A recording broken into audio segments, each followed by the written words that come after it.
Professor Qasim Jafri to please do the honors of introducing Sivu. But before that, let me tell you a little bit about Dr. Jafri, because there's so much that I could just go on and on.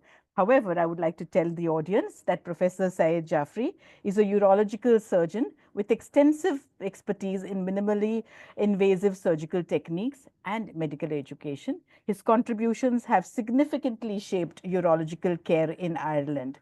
Currently serving as a senior consultant urologist, Galway University Hospital, and as director of higher surgical training in Ireland, he has played a pivotal role in developing and implementing specialized training programs for registrars, mentoring numerous trainees, and advancing surgical education. Beyond his clinical and academic endeavors, Professor Jafri is deeply committed to global outreach, facilitating the introduction of advanced urological treatments in conflict-affected regions, thereby enhancing healthcare access in undeserved communities. Sir, the floor is all yours. Over to you. Thank you very much for this introduction. I'm humbled amongst all of the scholars, especially my teacher, Professor Zaidi. So, ladies and gentlemen, and esteemed faculty, distinguished guests, and I'm sure they're joining more and more slowly. It is my great pleasure to welcome you all to this special occasion. And it is really a special occasion as SIVU celebrates the 5 years of academic excellence. Today, as the journey fueled by a deep commitment to serving humanity through exceptional medical education, in his own word, Professor Zaidi says that the dedication to teaching and training educators has created a powerful ripple effect, spreading knowledge, skills, and professionalism far and wide. Through groundbreaking lectures, thought-provoking seminars, and insightful webinars, SIVU has really enriched minds and advanced learning. SIVU was established the earlier parts of 2020 as an expansion of Imamiya Medics International's medical virtual university, MIVU, and that was initially created under the IMI's Academic Council to provide virtual training. Inspired by the planned formation of the al-Sadiq International University, until such time SIVU took over and started that momentum, and until the formal establishment of the SIVU, the al-Sadiq University established. So SIVU continues to function as a virtual university to sustain the momentum of medical and academic training. And over the past 5 years, SIVU has built a thriving academic community devoted to learning, research, professionalism, and our steadfast commitment to innovation and intellectual growth is really reflected in every lecture delivered by SIVU, and I'm the witness to that as well. And every seminar hosted and every discussion sparked a new wave of commitment to education. This milestone is not just a celebration of the past achievement, but a testament to Professor Shabih Zaidi's visionary leadership, because this is very important to carry on the momentum for persistence and perseverance, which is not easy. And we all soon lose that. But Professor Zaidi's visionary leadership has kept us all going. And as we continue to expand our academic program and collaborations, I extend my heartfelt gratitude to our faculty, students, and partners. Those who are dedicated has made the SIVU a true hub for knowledge and excellence. Let us take that moment to reaffirm our commitment to academic inquiry and lifelong learning. And I look forward to an inspiring program ahead as we celebrate the remarkable achievement together amongst the great scholars I can see. And if you truly knew Professor Zaidi, you would understand why I call him a commando, a leader of extraordinary vision and determination and impact. Amongst all, I think you are all commandos under his leadership. So thank you and welcome, and floor is all yours. Thank you. Thank you, Dr. Jafri, for that overview of CVU and its contribution to global medical education ever since its launch. Now I move over to the man whom we've been wanting to hear for so long, Dr. Shabih Zaidi himself. For those who I'm sure everyone knows him, but however, just a little bit about.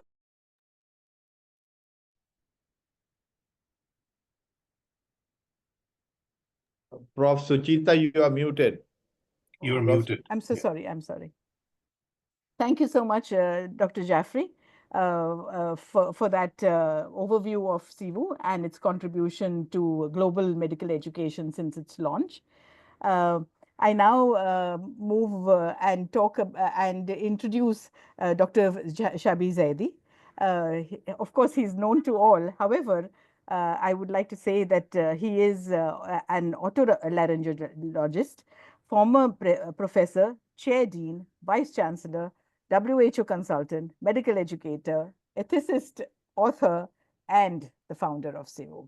Who better than him to give us an overview of CVU and its contribution to global medical education since its launch? Over to you, sir. Thank you, Sucheta. May I take permission of the chair, Professor John Sanders, and co-chair, Professor Farzana Mahdi, to talk briefly about the journey of CVU since its launch. So I have a short video. Sakina, would you like to share it now or maybe later? Let me share now. Thank you. Because as Qasim Jafri, who's our Vice Chancellor, said that this is a process of which actually started some years ago when I was the president of Medics International, which is a global NGO with accreditation with the UNO, that the concept came up that we should build a university of Medics International. But that university we planned first in Lahore, then moved to Karachi, and now in Karachi the process started, but it's taking a little while because of red tapeism and political situation, etc. So in 2019, we laid down the foundation stone, and Sakina will show you the video of that if she can. It's about 3 or 4 minutes long video, and I'll cover my topic within the stipulated time of 10 minutes. I'll show maybe 5, 7 slides, and that's it. So Sakina is working on it. How's it going, Sakina? Give me 1 second. I'm working on it. Thank you. So this is an old concept. Medics International came into existence in 1994. And since that day, there has been a concept. I joined much later. Wajid Rizvi was the founder. He had this concept that there should be a university. When I joined in 2011 and then 16, I went to Barbados to establish a medical school for Dr. Farzana as family. And then, of course, since then, we've been working on it. So in 2019, we laid the foundation stone of University Medical Complex in Karachi, Pakistan, on a plot of land donated by my friend Abid Zaidi, and in collaboration with Bakr Education Trust, who are our partners in this project. So is this this is not running, is it? Can you move it? No, yeah.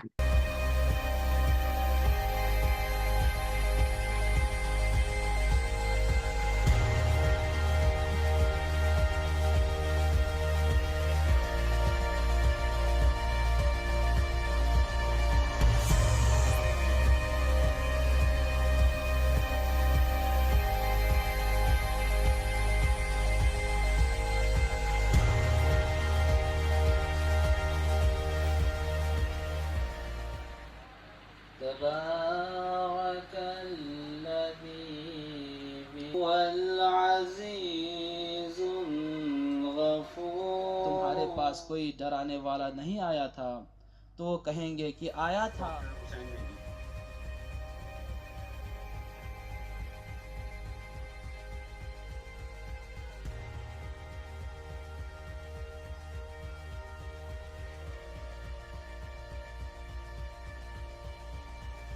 ये programme किसी community का specific programme नहीं है।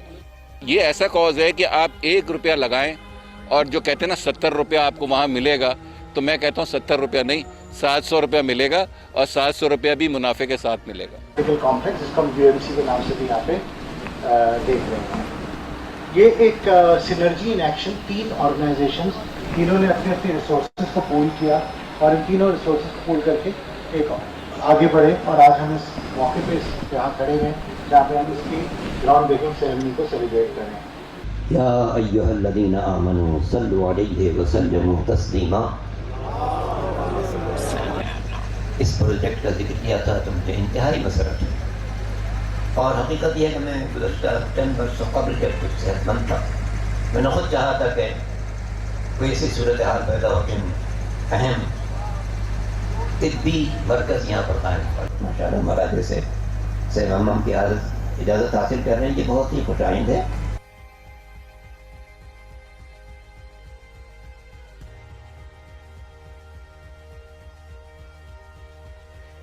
جس طرح اس وقت پاکستان میں سب سے عمدہ ہاسپٹل آغا خان ہاسپٹل کہا جاتا ہے، جی جی، اور اس کے کنسلٹنٹ تھے وہ برٹش تھے، رائٹ، اور تو میں ان سے درخواست کروں گا کہ یہ اپنے اثر رسوخ استعمال کرتے ہوئے وہاں سے کسی اچھے برٹش کنسلٹنٹ کو یہاں اپوائنٹ کروائیں، اور اس کا جتنا بھی اخراجات ہوں گے ان فورن ایکسچینج وہ میں ادا کروں گا۔ ماشاء اللہ، جزاکم اللہ۔ جس نے ایک انسان کو زندگی دی، اس نے گویا پوری انسانیت کو زندگی دی۔ اور یقیناً آپ کو پتہ ہے میں تو اس وادی کا گویا نابلد ہوں، لیکن اس کا بلد ہوں کہ اور یہ جانتا ہوں کہ انسانی خدمت اور خاص طور پر طبی سہولتوں کی فراہمی اس وقت پاکستان کی اہم ضروریات میں سے ہے، اور ہمارا حصہ اس میں کیا ہے اس کا آج اظہار ہونے جا رہا ہے انشاءاللہ۔ تحت الرجال کے بعد اگر کوئی ایسا پروجیکٹ بن رہا ہے جو بلا تخصیص اور تفریق مذہب و ملت انسانیت کی خدمت کر پائے، یہ اس وقت ممکن ہے جب آپ لوگوں کا تعاون ہمارے ساتھ شامل رہے گا، آپ کی دعائیں، آپ کی مالی تعاون، آپ کا فزیکل تعاون۔ خصوص سینیٹر صاحبان کا، وزراء کرام کا، پروفیسر صاحبان کا، اور خاص طور پر علماء کرام کا۔ مرض اور موت یہ کسی کو نہیں دیکھتی، سب کو، سب پہ یہ آ سکتا ہے وقت، نہ اس کا کوئی مذہب سے تعلق ہے، نہ اس کا کوئی نسل سے تعلق ہے، نہ رنگ سے تعلق ہے، اندر کا خون سب کا ایک جیسا ہے، اسکن کا فرق ہے۔ جو شخص اس میں دینا چاہے وہ عطیات دے، صدقات دے، خیرات دے، خمس دے، زکوٰۃ دے، ہم اسے دل و جان سے قبول کریں گے، اور ہم اس کو بنا کے دکھائیں گے کتنا اعلیٰ انسٹیٹیوٹ، چونکہ ہمارے پاس جو ٹیلنٹ ہے انٹرنیشنل وہ یہاں کسی بڑے سے بڑی یونیورسٹی میں نہیں ہے۔ ہمارے پروفیسرز ایمری اور ہارورڈ اور ماؤنٹ سینائی سب جو وہ اپنے اس انسٹیٹیوشن میں خود آ کے پڑھائیں گے، خود علاج کریں گے، دوسروں کے لیے بھی کرتے ہیں، تو یہ مثالی ادارہ ہوگا، آپ دیکھتے تو رہیے۔ ماشاءاللہ ایک بہت زبردست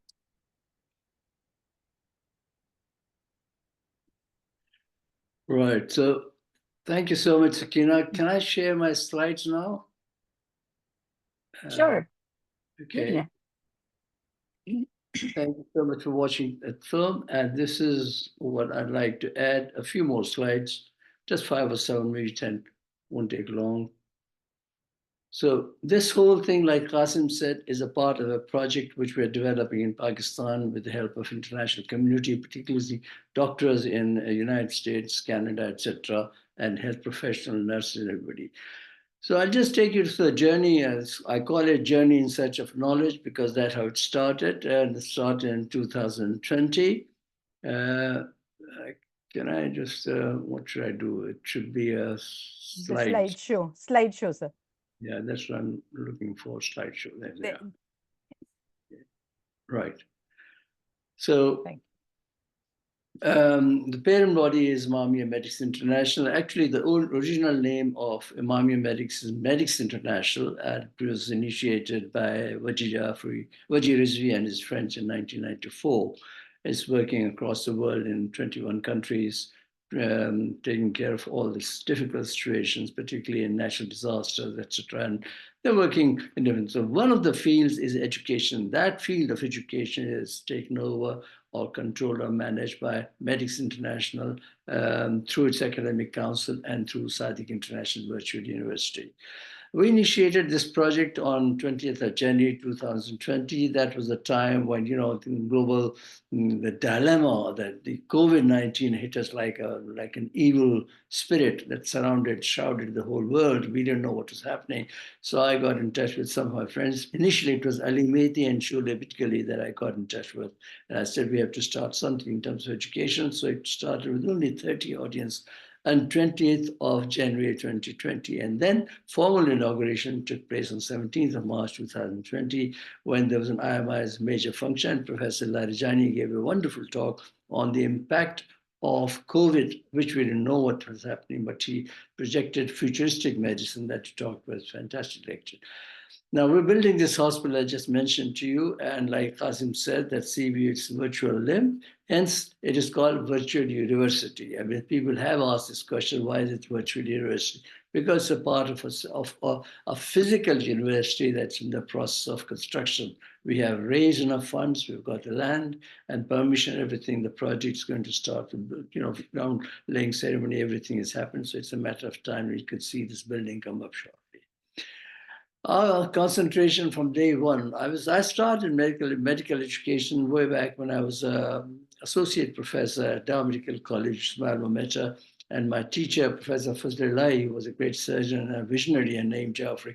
They said we have to start in medical. We didn't know what medical education was because everybody who did whatever FRCS, MRCP suddenly became a teacher. So that was wrong. We had to go through a proper training. So I went through a whole lot of exercises, programs, learning, etc. I went to different countries, and I started this activity way back in 1979. So I'm associated with this process since then. The objective of medical education, as you know, is these activities that we carry out through various things, and faculty enhancement is a major thing, curriculum, all these things that are familiar to all the scholars. But main thing that we're doing is that we are mentoring and teaching and learning, and of course, books, writing, publications and books. Our target audience is all the health professionals across the world, no barriers, we're transcending, and that's what I said in my initial talk when I started this project, that knowledge was incarcerated in the fortresses of universities, in the hallways, in the courtyards, silent corridors, etc. What has happened is that the phenomenon of online education has removed all those barriers. The fritters and the chains and everything is broken down, and knowledge is free. So instead of going to knowledge has come to your house. I mean, it's a wonderful time, and we're enjoying these times because of technology. So knowledge is free, it's easily accessible, and that's why we say that Sadiq International Virtual University has transcended all barriers and all borders. So we are concentrated on health professionals. Our tools are basically fortnightly webinars. Sometimes there are 4 in a month, sometimes 2 seminars and symposia and workshops and blended workshops. We have scholars like John Sandars and Shahid and Sucheta and Nirmal and lots of people, and Farzana, of course, and everybody has contributed to our workshops and conferences. We have conducted several conferences and courses in collaboration with many universities. I've got a few things that I'd like to mention. I've got a whole data, but I've cut it down to simple things that we've done 70 plus webinars so far, 30 plus workshops, 5 conferences, mostly international, several papers published by our faculty, podcasts, books, and an encyclopedia, which is a rare thing. Encyclopedia by itself is this compendium of knowledge. To write an encyclopedia, it's taken us 6 years to complete it. It just came out in October this year. Our unique features are that we have more than 3,000 dedicated health professional educators. The advantage, if it's downstream flow, look at this. If you teach one educator, that downstream flow multiplies many times because he continues to teach and use those. And some of these teachers have become our regular faculty members, and they're partners in our activity right throughout the process. And this has happened in the last 5 years. Many countries joined. I can't give the number, but maybe 20, 25, maybe more countries. One of the most salient features was when we had done all these webinars and things for about 3 years, we gathered all the information, and Shahid volunteered to be the editor of this book called Global Medical Education in Normal and Challenging Times. Sucheta, Tabassum, and myself, we helped him. And that book has been published by Springer and is gaining popularity right across the world. And all the authors are from the faculty of SIVU. What's happening in 2025 and the rest of 2025 is that we have 3 clinical courses that are planned. Transplant and urology courses already continued with the University of Lahore. Cardiology course is coming up with King's College, London, and Mount Sinai, New York. We have facial plastics and Max Specs. They are coming from Harley Street. We have 20 webinars lined up and 6 workshops in 2025. We did courses like art programming with the University of Kufa in Iraq, transplant surgery with the University of Lahore, research and writing with Azad Jammu Kashmir, communication skills with Bakai University, and most importantly, with a certification health profession and post-graduation with our sister concern, Iraz University, thanks to Farzana, Sucheta, Nima, Anuja, Sonia, and all the scholars who have helped us. And that course is becoming very popular. We also had collaboration with Bakai University. We have a collaboration. In fact, it's not that active, but it should be active in due course of time when we go to further courses. Shahid University is joining us recently. We've just signed the MOU with them. University of Columbia and Karbala, Iraq, we did the faculty training program only in August this year. August last year. At Alami Center, we are developing a center of excellence in medical education. And most importantly, we are collaborating now with Rice University of California, which will give us accreditation of our courses. The encyclopedia that I worked on with the help of my colleagues, scholars right across the world, had about 1,200 pages, and I was stuck with it. And I met Sakina in Karbala at Arbain, and she volunteered to do copy editing, and we cut down the pages to 874 pages.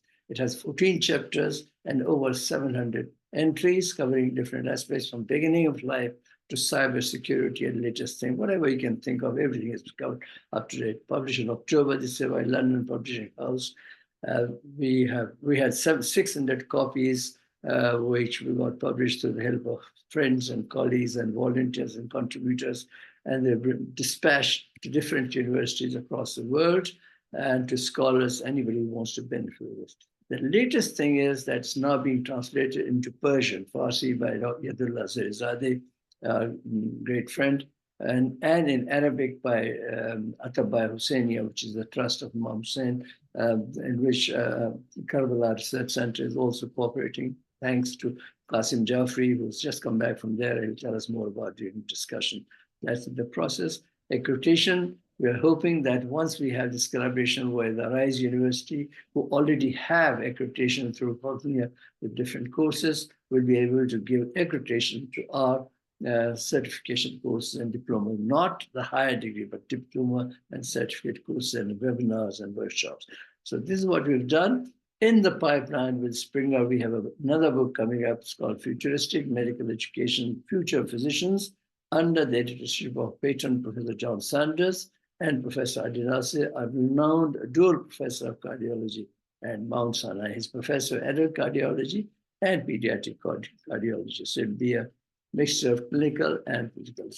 I'd like to thank especially 4 or 5 people here. I mean, everybody, I'm grateful to everybody who's come forward, but particularly I'd like to thank Surgeon Ali Mahdi, who actually joined me right at the beginning, and through him, we went to Global Health Program of University of Edinburgh in 2020, and we did a few courses.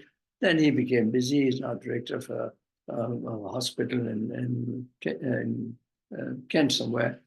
Professor Sholeh Bitgali, who still works with us, is busy, but she's the one who actually introduced international speakers to me, a lot of people I do not know. So I'm grateful to her. Wajir Rizvi is the founder of Medics International, has always come forward to help us whenever I've needed help. Shifa Abbas was one of the original moderators, and she did a wonderful job for about a year and a half before she parted ways. And then Professor Mulazim Bukhari, who's been from early days and still there with us, and he's helping us in many ways in terms of promoting education. And Mubashir Iftikhar, we must give him entire credit for developing our LMS and all the educational activities programs he started.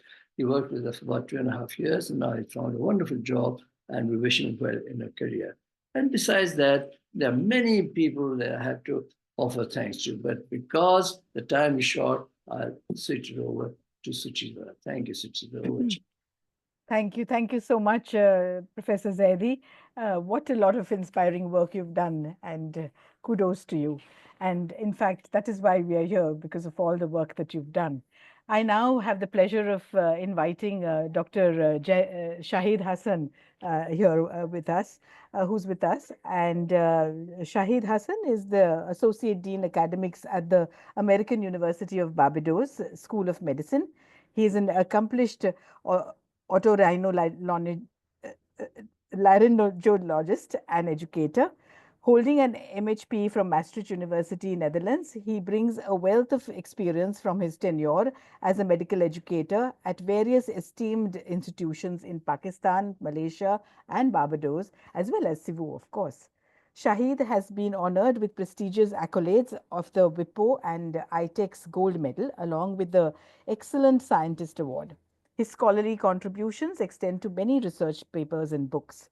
A much sought after speaker, Dr. Hassan, will tell us about the key advances in medical education over the last 5 years. Over to you, sir.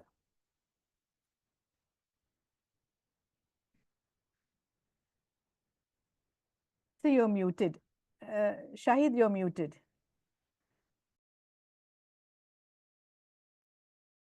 Okay, am I heard now? Yes, you are. Okay, so thank you, Prof. Sucheta, for your kind words, and Mr. Chairman, Madam Chairman, and Prof. Zaidi, and all the participants. The task here that is assigned to me is to talk about the transformation in medical education practices over the last 5 years. Though I'll be talking on that, but at the same time, I'll be also sharing from the transformation at the global level to transformation at the campus innovation level and at SIVU level. So my live couple of slides will be giving you some of the glimpses of our contribution to SIVU, apart from what we have been having this 5 years. So this 5-year span for medical education to talk about and limit it in a very restricted way from 5 years to another 5 years doesn't work with medical education. As we all know, medical education has been evolving, changing over the decades, but we would like to capture our 5 years experiences with the involvement of the medical education. And John will talk about what we are looking ahead next 5 years. So giving you an overview in this slide, medical education has rapidly evolved based on the societal needs, pedagogical adjustments, of course, integrated with the technology after the pandemic, the COVID pandemic, and the global health challenges that has been coming aftermath as an impact of the COVID-19. The past 5 years have been of unprecedented challenges due to global events and innovation, particularly the COVID pandemic. And if I have to capture and summarize it in one slide, perhaps there's no specific the boundaries between these years. And there's a lot of gray areas and overlapping, but nevertheless, 2020, to start with the last 5 years, shift to online learning and the integration of the telemedicine, especially with the impact of the COVID pandemic. Then 2021, adoption of the hybrid learning model, where MCO, the movement control order, was a restriction for the faculty, for the students to move to join the session on campus. So that was the time, and when it was slightly released, when the students were allowed to visit the wards together with the faculty, that time there was a need for those institutions who really survived during the COVID pandemic was those who became more hybrid, allowing the teaching, learning, delivery, or the implementation both on campus and online. So a blended learning and hybrid learning was the emergence of that time. 2022, we saw the expansion of the simulation and the virtual reality in training, widespread virtual reality, high fidelity simulation to complement the authentic learning. When I say authentic, I mean the real life environment where the students learn and faculty teaches. 2023, we have two remarkable transformation focused on the students' well-being and the resilience we saw during the pandemic. We have few research article published, where we looked into students' sleep deprivation and the stresses that they underwent locked in hostel, away from the families and all. At that time, I think curriculum has to look into beyond the curriculum delivery into students' well-being and a balanced work-life balance in work-life and the teaching and learning. Then emerged the competency-based medical education, though it is there for a long time, but the need for the undergraduate implementation of the competency-based medical education, which I can definitely say has emerged in the last 5 years, has been still we are working through, because in postgraduate program, competency-based medical education with many disciplines have developed a comprehensive program is no more an issue, but with undergraduate, definitely it is an issue where the competencies are more generic. So rise of the AI-driven personalized learning, artificial intelligence, there has been a question, and we were asked in Barbados as well by the Barbados Medical Council and Barbados Accreditation Council, that how much do we are expected to allow students to use AI. So our response was that we will allow, and most of the institution, we can't deny that, right? Artificial intelligence usability by the student, but at the same time, we intend to develop the faculty to monitor the students using AI. So quickly moving on, more I would like to depict as a visual impacts of what I'm saying so that you capture it within the stipulated time that I'm given. I was given the impression of 15, but I think is 10 minutes now. I'll try to hang on to the time. Okay. So the COVID pandemic shift to online learning was one. Technological advancements. So pedagogy was integrated with technology, and many who thought they cannot cope up with the technology, they resign. In my institution, in previous institution, many resigned for this reason. Globalization. There was an additional responsibility on faculty away from their teaching and assessment experiences or practices. They were supposed to research and publish for those deprived institutions. Many of them closed during all this while of the COVID pandemic, where they couldn't cope up, or they were not ready to emergency remote teaching, which was the need at that time, and the not only teaching but assessment also. So that was additional responsibility where we shared our responsibility, and I'll show you how we did that. Competency-based medical education is skill-focused rather than time-based, is need of the society now.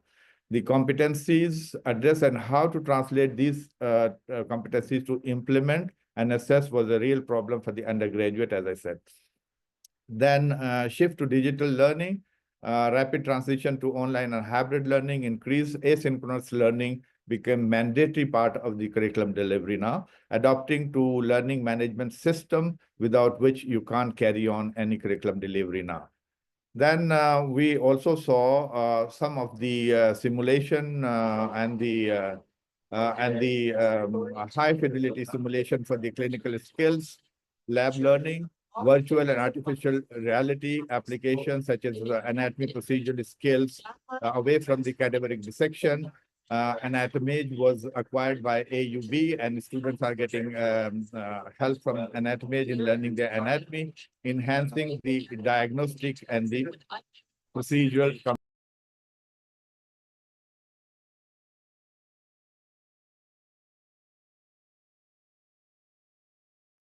Professor Shahid, you've got muted.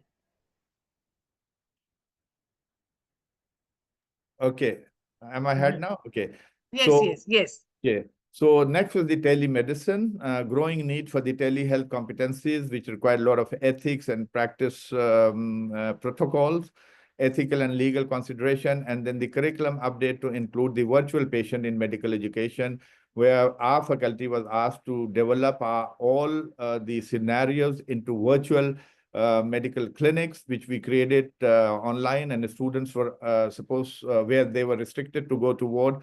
After the session online, they would visit this virtual clinic and get themselves assessed or okay. So the next was the focus on the competency-based medical education, but the most important thing was to develop the interestable professional activities in undergraduate with the milestones. So that is in process now in many institutions. So is with the AUB. Emphasis on formative assessment versus summative. This is important that I would say a few words on that. The very rigid concept of the formative versus summative was very much diluted during and after the COVID pandemic, where formative assessment were used because it is provided with a lot of feedback, was used for summative assessment at the end. And there is the dilution of the boundaries, rigid boundaries between summative and formative, which is very much a message in the programmatic assessment to follow through. And then came the programmatic assessment models and the workplace-based assessment, because when we talk of the competency-based medical education, workplace-based assessment is part and parcel of it. Mini CX, for example, has been introduced by the ACGME now. So this is an example how the mini CX will go on with the feedback and all this thing, right? Then the virtual OSCEs and learning analytics were the other things that the world in medical education moved on to. Then emphasis on well-being and professionalism became so mandatory that increased focus on the mental health and resilience. We had a study on student deprivation, sleep deprivation, and their impact on the learning, and we found there was a lot of impact on that. And we handle that. So inclusion of the professionalism and ethical reasoning as a curriculum online, we introduced that in AUB, and many others have done that as well, addressing burn out and promoting work-life balance. And how did I make this balance during the COVID that I participated cooking for my family, because all the while sitting on chair, delivering the workshop, long hours, my backache and all really spoiled my health as well. So I found a balance how to do that, right? So I had a lot of my cooking classes as well. Okay, diversity, equity, and inclusions. All this while, this was an accreditation need as well. So AUB followed that policy of accommodating the disabilities and policies on remediation and decelerated program, which was part and parcel of our competency-based medical education. Now, over the last 5 years, what we have contributed to the literature is that we had gone during the COVID, and it looks ridiculous, but this is a very good article. You can read through. Article is provided here. You can download the bedside teaching online. We made it possible with a lot of protocol and a lot of principle of the medical education. We called it bedside teaching anyways, with this restriction. So bedside teaching was delivered online. So was the integrated OSCE. So all these have been a part of the literature now. And apart from that, the metacognitive skills, we had a research on the students knowing about their own knowledge. So that we found was very important. And with this research, we found they were lacking in that. And we had a special session on metacognition. So virtual medical clinic I've shared with you, but the most important thing was the adaptation to online teaching. So IRAD, the individual readiness assurance versus group RAD, we innovated a digital scratch card rather than the one which comes from a company where you have to buy it and do. So this scratch what students enjoyed a lot, because sitting at different places, they could have a group working as in a group using these scratch cards online. So this is, then we adopted to a lot of the, so is the global transformation from teaching, where from the assessment for learning or assessment of learning, we move on to assessment as learning. So assessment and learning hand in hand. From this team-based learning on campus, we moved on to team-based learning online, where you can see down there, and these were how it was delivered. And then online assessment, closed book exam versus open book exam was other things that globally was tried and was found effective. Artificial intelligence, Hasnain will talk more about it, but the fact is AI tools for adaptive learning and personalized education has become mandatory all this while. So these are some of our contribution during the COVID and these last 5 years with our responsibility, apart from the teaching and learning, to contribute with research and publish it for other institutions who may be in need.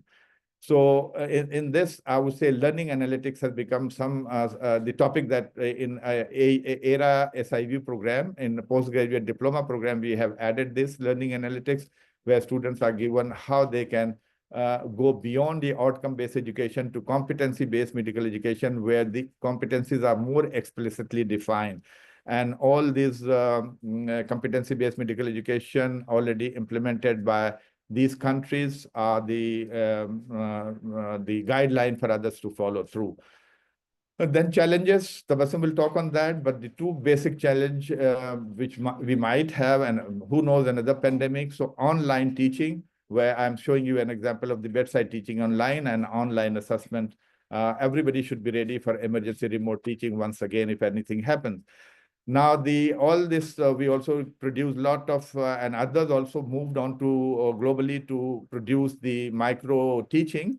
So the micro teaching was important, where we provided the students the knowledge in chunks, and these knowledge in chunks was provided to them on their mobile, so they can go. There are so many of these micro learning were produced all this while. Podcast messages were introduced for the workshops and for the students, so they can listen to podcast messages while on the way to their institutions or maybe on campus, and get motivated for attending this session. Now, SIVU, contributing to SIVU, we have our global medical education book published by Spring and Nature is available, then encyclopedia, and then another online digital publication was on validation of the survey. These are some of the webinars that I put on this slide together. There are many more, which Prof. Zaidi has shared only. So summarizing it, medical education has undergone transformative changes with challenges of COVID. The integration of digital learning with simulation technologies, AI, and telemedicine has become mandatory now for the faculty to be aware of. Emphasis on mental health, interprofessional collaboration, diversity has become important, as become a requirement of the accreditation as well, all these 5 years. All these factors together determine the direction of the preparing future healthcare providers. And then the takeaway would be these advancements, whether last 5 years or coming 5 years, come with the responsibilities for the educators to continuously adapt and innovate to meet the societal demands. Healthcare demands with evolving technology has made medical education more a dynamic and continuing learning experience. The future of the medical education lies in embracing the changes while ensuring equitable access maintained well. These changes over time becomes a norm, new norm. So whatever we learn new in COVID has become a new norms, and in nurturing the next generation to become adaptable, skilled, and compassionate physicians. So that's all from me. Thank you very much. I hope if I'm exceeded little time, bear with me, Prof. Sucheta. And that's fine, Shahid. Yeah. Thank you for this wonderful summary. And I mean, there's so much that you have done. So congratulations. And now we move over to our chairperson, John Sanders. And Dr. Shahid talked about the past, and we now have John, who will elaborate on the future, the key advances in medical education over the next 5 years. Over to you, John. Okay, well, thank you very much indeed for asking me to talk on such an auspicious occasion. It's, it's a privilege to talk today, but it's also a privilege to actually talk about something that I actually don't know anything about, because I don't know anything about the future. In fact, nobody in this room knows what the future is going to be over the next 5 years. So I've got no conflicts of interest. It's my own thoughts, going for a walk, having it in the sun, in the rain, in the snow. But what I've tried to do is to think widely. What do I read in the journals? What do I read when I talk to people?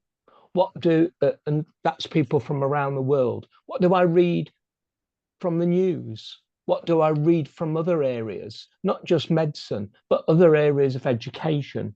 So what I'm going to try to do is to give you some insight where I think the next 5 years might be heading. And this is a huge opportunity for us to be thinking about it now, because this is really future-proofing the work of this fantastic institution, the SIVU.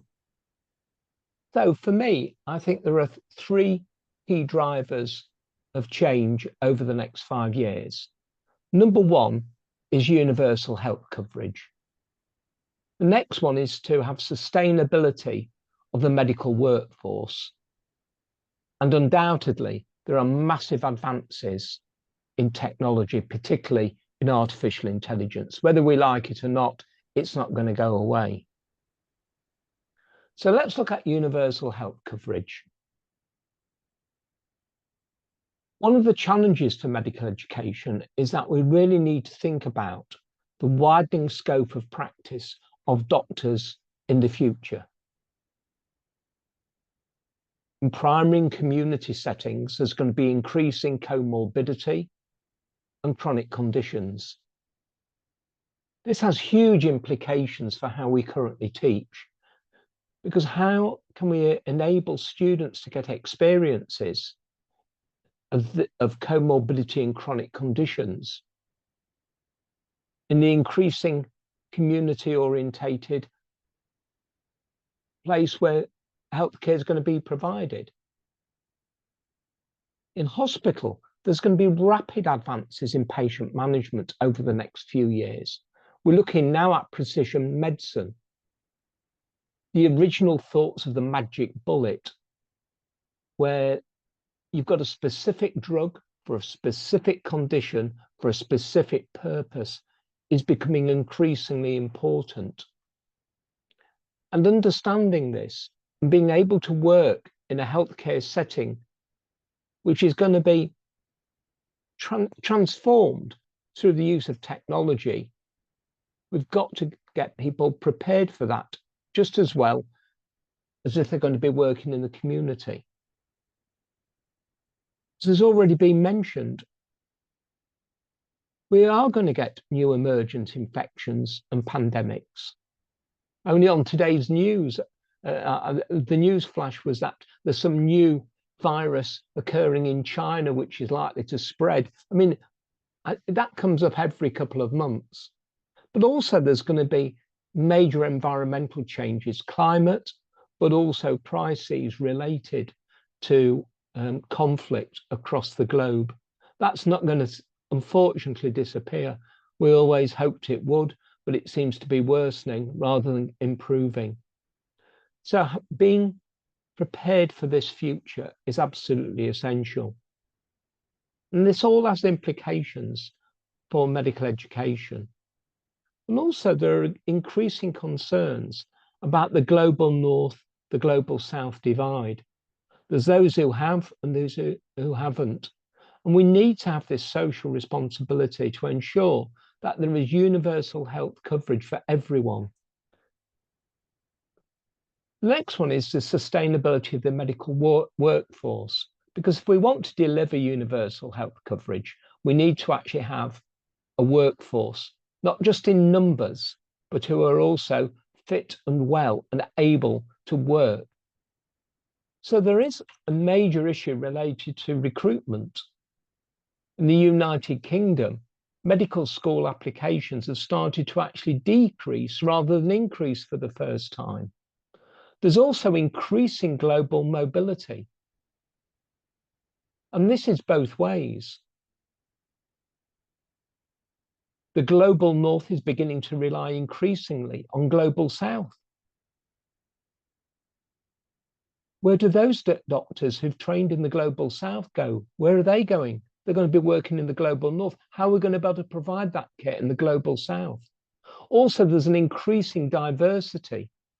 We need this to match the diversity and the needs of our population, but also we're getting increasingly wide divergence. related to a whole range of characteristics of the medical workforce, which creates a challenge on how to support them.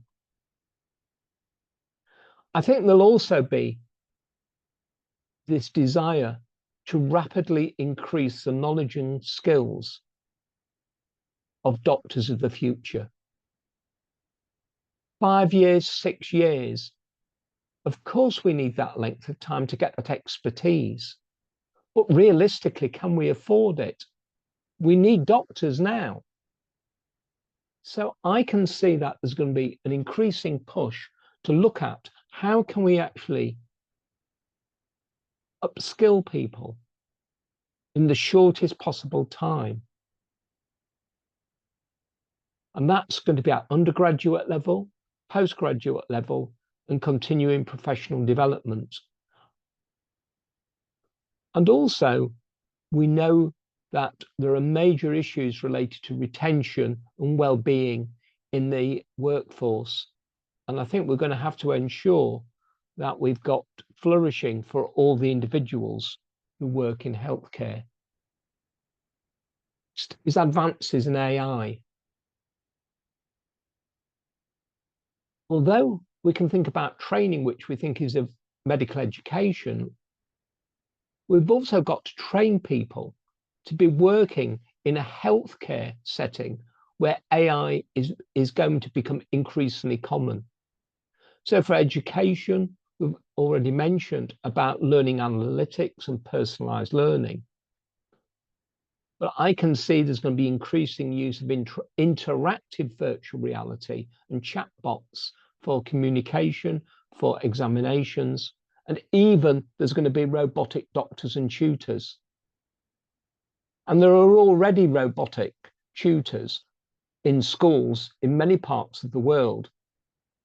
And I remember recently seeing in an general education journal, where a tutor was, a robot was helping a child to learn maths. It's just incredible. But also, health informatics is changing dramatically. And how that is going to be in the next 5 years, I think is going to be really, really difficult. Are we going to have screening before you ever see a doctor? And that has massive implications to how we train our future healthcare professionals. All these changes will require new aims, new methods, a new assessment if we are to have the doctors of the future. So let's look at some scenarios. I may be mad, I might be crazy, but let's look at a couple of scenarios to think about. Maybe that we have to develop all health sciences curricula with well-being and flourishing at its centre, especially by having a focus on the learning environment and belongingness. In the UK, the General Medical Council has clearly highlighted that many doctors do not feel that where they are learning in the clinical environment is supportive of their well-being or of their learning. That's in the UK context, but this is the same across the world. People have started to highlight this now. And if we don't do this, how are we going to future-proof the flourishing and well-being of the future healthcare workforce? We're going to train doctors of the future who actually cannot survive in the profession and will want to leave or begin to suffer quite substantially with their mental health and other well-being issues. I think we're going to have health sciences curricula which are completely enveloped in programmatic assessment, where there's constant process of assessment, both formative and summative, so that at any moment in time, we can understand where is the learner on this journey? Do we need to intervene? And now we can conduct an analyses where we can look at learning curves. So when we begin to see a student is not adequately developing through numerous data points, that there is early intervention and support. And I can see that before doing anything, whether that is knowledge-based or practical procedures, that there will be pre and post simulation. It's expensive being in a clinical environment. And I always give the analogy to people about skiing. If you go skiing, one of the things that you need to get used to is the feel of the boots and the skis. It feels very, very awkward. You're not going to spend a lot of money going to a fancy ski resort to learn how to put on your boots and learn how to stand with the skis on. So you go to an artificial slope to learn that. And that speeds up the process. And I think we're going to have increasing simulation before and after clinical experiences. Because if we don't, we're going to have a very slow increase in the development of competency. 5 and 6 years is not going to be the future for medical education. People are already talking about reducing it to 4 years. And I'm sure that it is possible, using insights from cognitive science, that we can actually train people faster, but we need to be much smarter about how we do that. We've already talked about having a hybrid, high flex, initial health sciences curriculum, but maybe this is for all health professionals, and that there is a split at a particular point in time, say after 18 months, where once you have a core knowledge and skills base, you can then decide which specialty you want to go into. Somebody may decide to go into medicine. Somebody might decide to go into nursing. Somebody might decide to do something else. But everybody needs this core science, irrespective of their future career, in the broad area of being a health professional. And if we are going to do that, we can do it.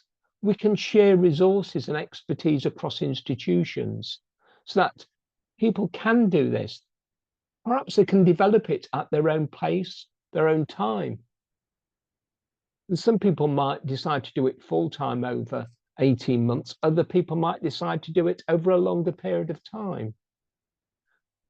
But what we focus on is actually having intensive support for people once they have decided whether they're going to be a nurse, whether they're going to be a doctor, whether they're going to be a speech and language therapist, so that we can focus not on teaching the basic sciences, because that's already been taken care of, but developing their expertise as clinicians within their chosen field. And this, I feel, is cost effective. And the other one is that I think that all health sciences curricula need to have massive opportunities for interdisciplinary development through additional masters and PhDs or MBAs. Future doctors of the future, if we're going to remain as doctors and have something which we can uniquely provide for our patients and society, we need a much wider range of skills. That might be in engineering, it might be in informatics, it might be in environmental changes and sustainability, it might be in management, it might be in education. And perhaps we've got to be thinking about having joint degrees. Because without that, the doctors of the future will not be able to thrive and will not be able to provide the current level of care and expertise that they do now, because there's going to be such a rapid change in many of these areas, and doctors are going to be intimately involved. So this is the balance of, we want to do it quicker, but we want to do more in it. And for me, that's one of the biggest challenges. We need to do things smarter. We need to speed it up. We need to rethink how we provide medical education of the future. So ultimately, all I can give you are some thoughts. You'll have your own thoughts. But what we need to do is to share these thoughts together. And by sharing these thoughts together and having that passion for the future, and that medicine is an integral part of helping society to thrive, both nationally and globally. This is a great opportunity. And it's down in our hands only, because we're the people that are in positions, either as educators or as administrators of education, who can make this happen. So I look forward to the next 5 years. And what will the next 5 years be like? I don't know. You don't know, but at least we can be part of it. So thank you very much. I hope you found that was useful and interesting. Thank you. Oh my God. A big shout out to you, John. Thank you for that roller coaster ride in the time machine. It was so ever so wonderful. You took us through the drivers of change, the universal healthcare, the sustainability of the medical force, and the advances of AI. So all that we've been talking about. And I just enjoyed listening to the cases right from programmatic assessment to the hybrid health sciences curriculum. That was such an eye-opener. And I really wish that all of us can take this up, because it will help us form a common platform to take us forward. And the interdisciplinary development is something that all of us should give a thought to. Thank you, John. You have always raised the bar for everyone, and you continue to do so. And with that, we move on to the next speaker. We have Dr. Hasnain Baloch. Hasnain Baloch holds a Master's of Science in Computer Science and is a Senior Manager e-learning with IMU. In this role, Hasnain is a e-learning Senior Manager and is responsible for overseeing the development, implementation, and management of online learning programs and initiatives within an organization. This role is crucial in ensuring that educational content is effectively delivered through digital programs, enhancing accessibility and engagement for learners. Dr. Hasnain is visiting professor for e-learning at the School of Medical Education and Learning Technologies, Shahid University of Medical Sciences. Over to you, Hasnain, as you take us in a time machine and talk about the future of AI in medical education over the next 5 years. Thank you, Dr. Sucheta, for starting and nicely introducing me. It's always pleasure to come to SIVU for last 5 years. Frequently they have been giving me opportunity to share, unlearn and relearn from all of these sessions. Can I confirm you can see my slides? No, not yet, right? Yes, not yet. Okay. So let me share my slide. Yes, we can see them now. Perfect. Perfect. Thank you. Thank Thank you for you. the feedback. Feel free to make it more interactive and post your questions in the chat. I can always see on my right side. So I will be having 20 minutes, right, Dr. Sucheta? Yes. Okay.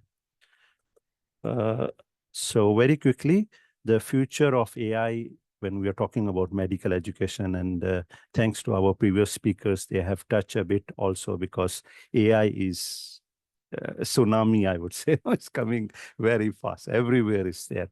So how we can explore AI's transformative role in medical education, and focus is how we could leverage on AI to enhance learning, right?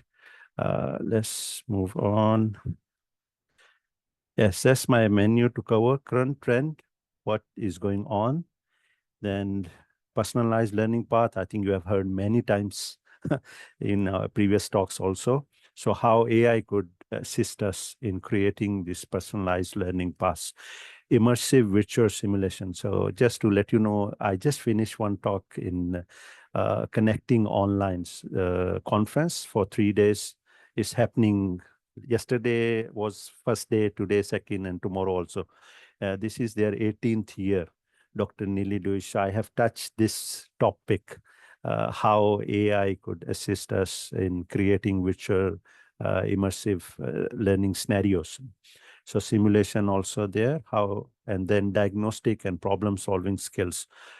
Yes, if we accurately fed in the knowledge base, give them accurate data to just now, Dr. Sandar also mentioned about AI chatbot. So it can assist us and play a role of tutor. Ethical consideration is very high. We need to take care of biasness, data, professionalism, privacy, all that we need to take care of that. Then how we could augment AI. And I like the term just now, previous speaker mentioned about collaborative AI, right? So, right, yeah. And then we have natural language processing, how AI is understanding the way we are using vocabulary, and how we are constructing sentences. Then we have predictive analytics that also mentioned, I think, in previous talks also. So how AI, when we use AI, it could predict way ahead of normal learning analytics systems, because provided we have fed in 20 years, 30 years, or 40 years of data, so it can extract the pattern, so it could predict way ahead about a particular student, he or she might struggle, at later semesters. So it can raise flag way ahead of as compared to other platforms. Then we are talking about AI agents. So that is the latest trend. Agents is not new, but with AI, last time they called mobile agent, a small short code which can be moved from one computer to another computer and execute the task on its own. You don't need to tell or code or send message to a mobile agent. It can act on their own. And with AI, it get more smarter. So I'll be touching that. Then sharing with you the top AI healthcare applications approved by FDA. And then this is the latest trend. We are going back to audio. So with the help of AI, how we could have audio-enabled learning, and they call 4.0. Let's move on. Current landscape, AI, its emerging role in medical education. So there are a lot of tools which already started assisting the administrative tasks. A lot of administrative tasks are already managed by AI. For example, in my institution, we are using Copilot. So once we install Copilot, it is part of all my office tools. The moment I receive email, if I can allow, my Copilot can reply automatically based on my previous replies. Copilot can guess, but I won't be doing that. I need myself to check whether it's accurate or not. So it can even help us in clinical decision making also. So I repeat again, help us. It's not going to replace, but there is the latest news just few days ago. So I will be sharing that at the end. Slightly differs this statement. So it all depends where we need to place us as an institution or as an individual, whether we need to go and adopt early or wait until it's too late. So I don't want you to wait too long and be like a Kodak effect, you know. So be in the mid-range maximum. If you are early adopter, I think there is a challenging part also. Things change very fast, but you learn a lot of things, you know. You can even write a thesis on these new technologies if you are early adopter, you know. Yes, challenges are there. Data privacy, algorithmic bias, because algorithms are developed by certain group of researchers, then ethical issues, and how we can address the integration hurdles, which integration with existing applications in your existing processes. And all these issues, you need a careful consideration and advice from experts, you know. Okay, personalized learning path. So when we use AI, and it could adopt into curricula and can adjust and suggest, even tailor the content. And one best example, if you want to see how this AI-driven adaptive curricula works practically perfectly, is Khan Academy. So you can Google it. The way you log in, the first thing it asks that platform, what you want to learn or what you want to achieve in terms of competencies or skill. So you mentioned that, then it will ask you a few questions and it will profile you. And then from there onward, everything is contextualized and personalized to yourself. As you proceed your progress faster, the content will be changed. The level of difficulty of assessment, adaptive assessment they use, very perfect. And it's free platform, you can go and explore. Then that's what adaptive assessment I was telling you, the point to adaptive difficulty, adjusts the complexity of material. So if any students answers questions under one topic, 3 or 4 questions consecutively accurate, they will raise the difficulty level, or they may even change the topic. And they have at the back, they have a knowledge base or knowledge management engine running, because the first question they ask you, they know what's your destination as a learner. So they know how to make you go and reach or achieve your objectives.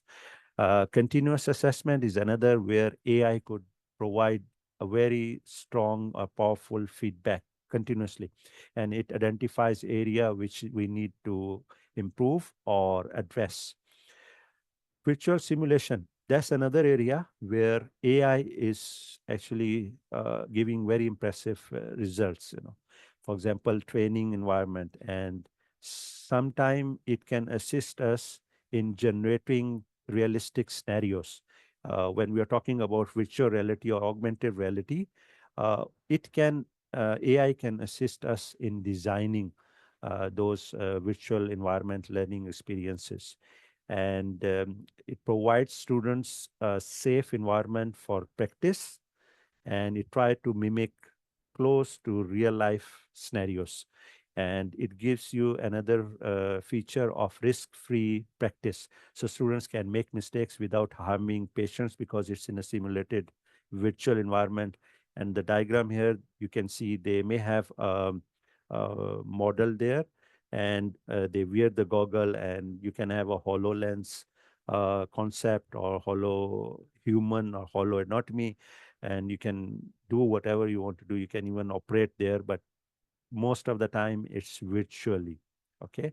And that is very critical when we allow our learners, they don't have a fear of hurting the patient, so they can experiment. And in latest platforms, supervisor can join also wearing this HoloLens or virtual reality goggle. So collaboratively, they can see that what's going on and how students are performing. They can intervene also. It actually enhances the engagement or immersive learning experiences, and which ends in increased motivation and retention. So if it designed well, learning will be fun, okay? Then real-time diagnostic skills. So it keeps on assessing with the help of machine learning. And you could see in the image Like you may have an image and you can wear a goggle. It's like fighter plane pilots. They have everything mounted on the screen on their goggles, And nowadays, even in some of the cars, if you notice, certain speedometer is actually on the screen.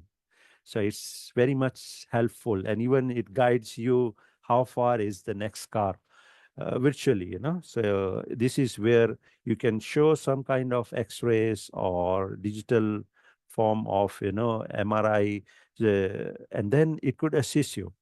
So this is where, and all this is based on pattern recognition, because all these applications are fed with huge amount of medical data, and make sure that data is accurate. So whatever goes in will come also. If it's a quality data, there's no error.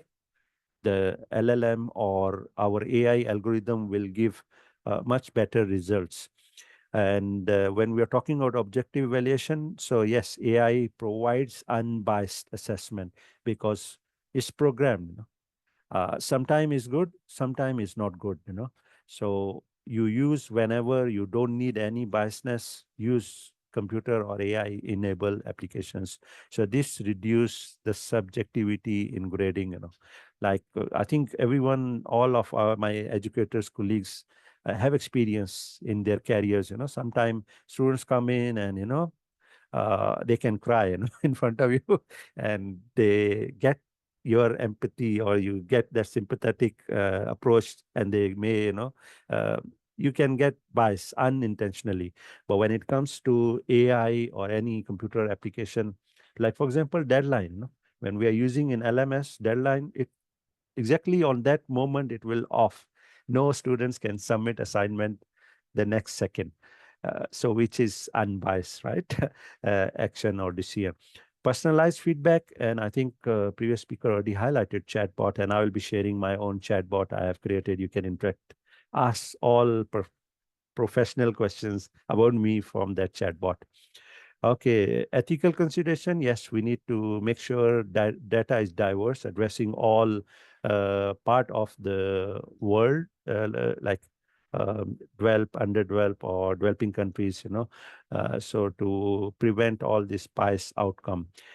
Transparency, like algorithms should tell. And now latest algorithms like DeepSeek, even OpenAI Chat GPT latest version, they have reasoning feature. So you R1, if you click that, it will give you reason why, how it reaches to that result, why that algorithm consider that this is the best result for your prompt.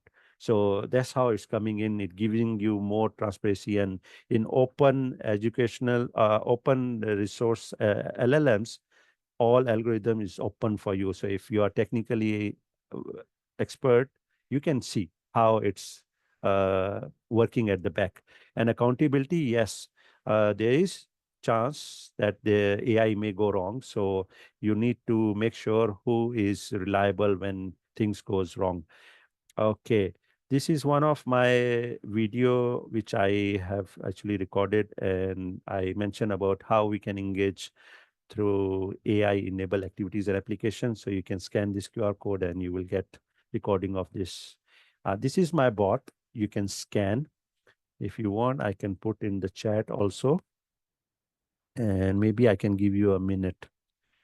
You can ask some questions and about me, what research I'm doing, what is my current project, things like that. And I have created even a bot for my module. So what I did, all past cohorts frequently asked questions in a forum I extracted and I fed into the knowledge base. And now I ask this current cohort, module is running, don't send me email and don't post your question in forum. Please go interact with chatbot.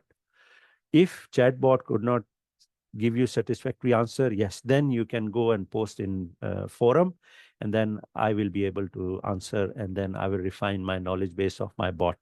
So this is how you can use AI. And I mentioned to you administrative tasks are already automated with the help of AI. How many of you have tried this link? Can you access that? You need to sign up. Yes, I tried it and I've been able to access it. Oh, okay, perfect. It's answering And what you asked. yes, Okay. no, yes, now I've been asked to ask a question. Yeah. Okay, good, good. Amazing. Yes, so you can use this. And this is, by the way, is free platform for 5 bots. Okay, so let's move on. Yeah, augmented intelligence. So how we could augment human intelligence? So we are not replacing humans. AI is not going to, or not yet to be at that level that it replaces us. Maybe certain routine tasks, yes, if we are doing routine. If we are going unstructured, non-linear problems, yes, we still need human intervention. We still need human to train. Thanks for the feedback, Dr. Ishwat. Yeah. AI as a tool, it's just a tool. It's not going to replace human or doctors, but I will discuss later on. Focus on soft skills. So that's where, as a medical educationist, we need to focus on soft skills of our learner. So whenever or how far we are using technology, we should always keep this aspect or this outcome or this competency that we need to address that. Critical thinking. So make sure AI is not taking over this part, and we should not over rely on AI. That everything, by the way, these slides are all made by AI, but I have read, Okay. Yes, I will address your question, Dr. Santi. Right. So make sure whatever we are asking, by changing the question, don't just simply say, please submit assignment on this. They will use AI tools. You could ask, you just reword that assessment and ask them, we want you to use AI tools and please compare 2-3 tools. Use 2-3 tools and compare which tool gives you better result and why. So it's like 80-20 model, or 50-50 model. 50% they get answer from AI tools and 50% they must reflect themselves, or 20%. So this is where critical thinking should be there always to evaluate their information produced by AI. Now, integration of natural language, this is a key element or component when it comes to large language model or generative AI, where we need to make sure we able to analyze the text.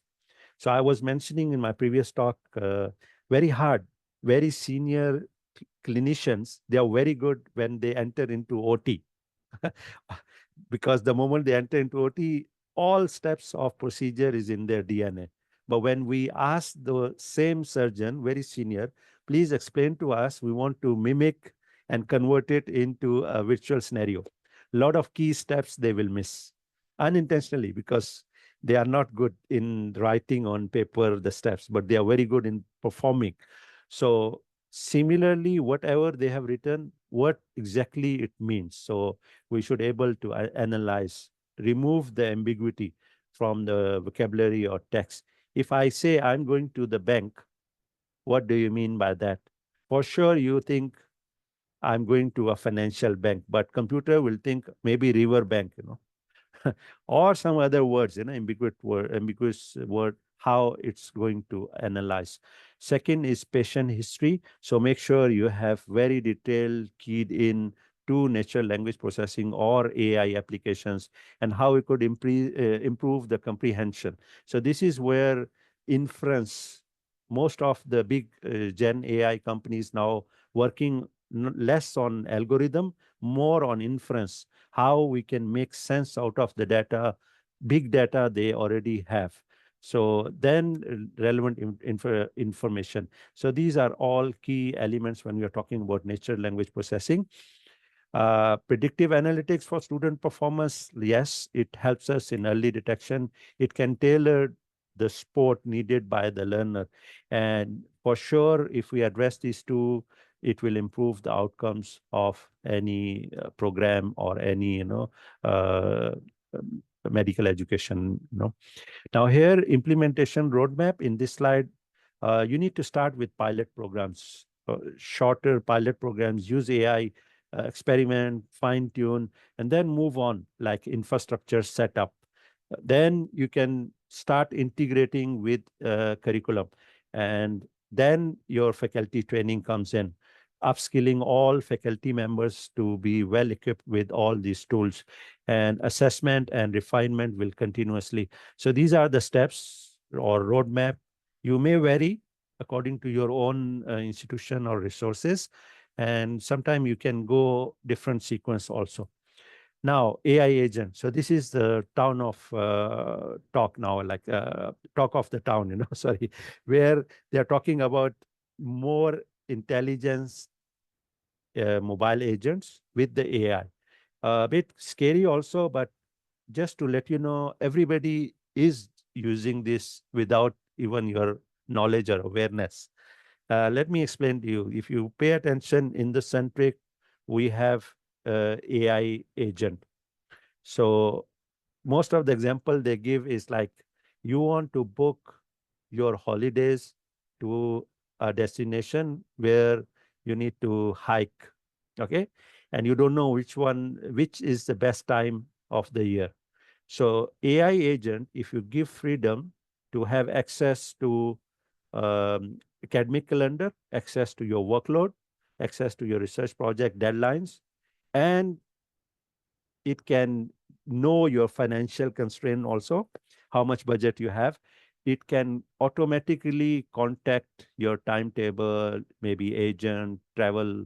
It can even check hotels, and all this will be booked, and it will suggest you the best time of your academic calendar. You can go and visit. If you are interested in hiking, this is the place, and this is the booking of hotel, this is the travel itinerary. Everything can be done automatically. So this is how AI agent works.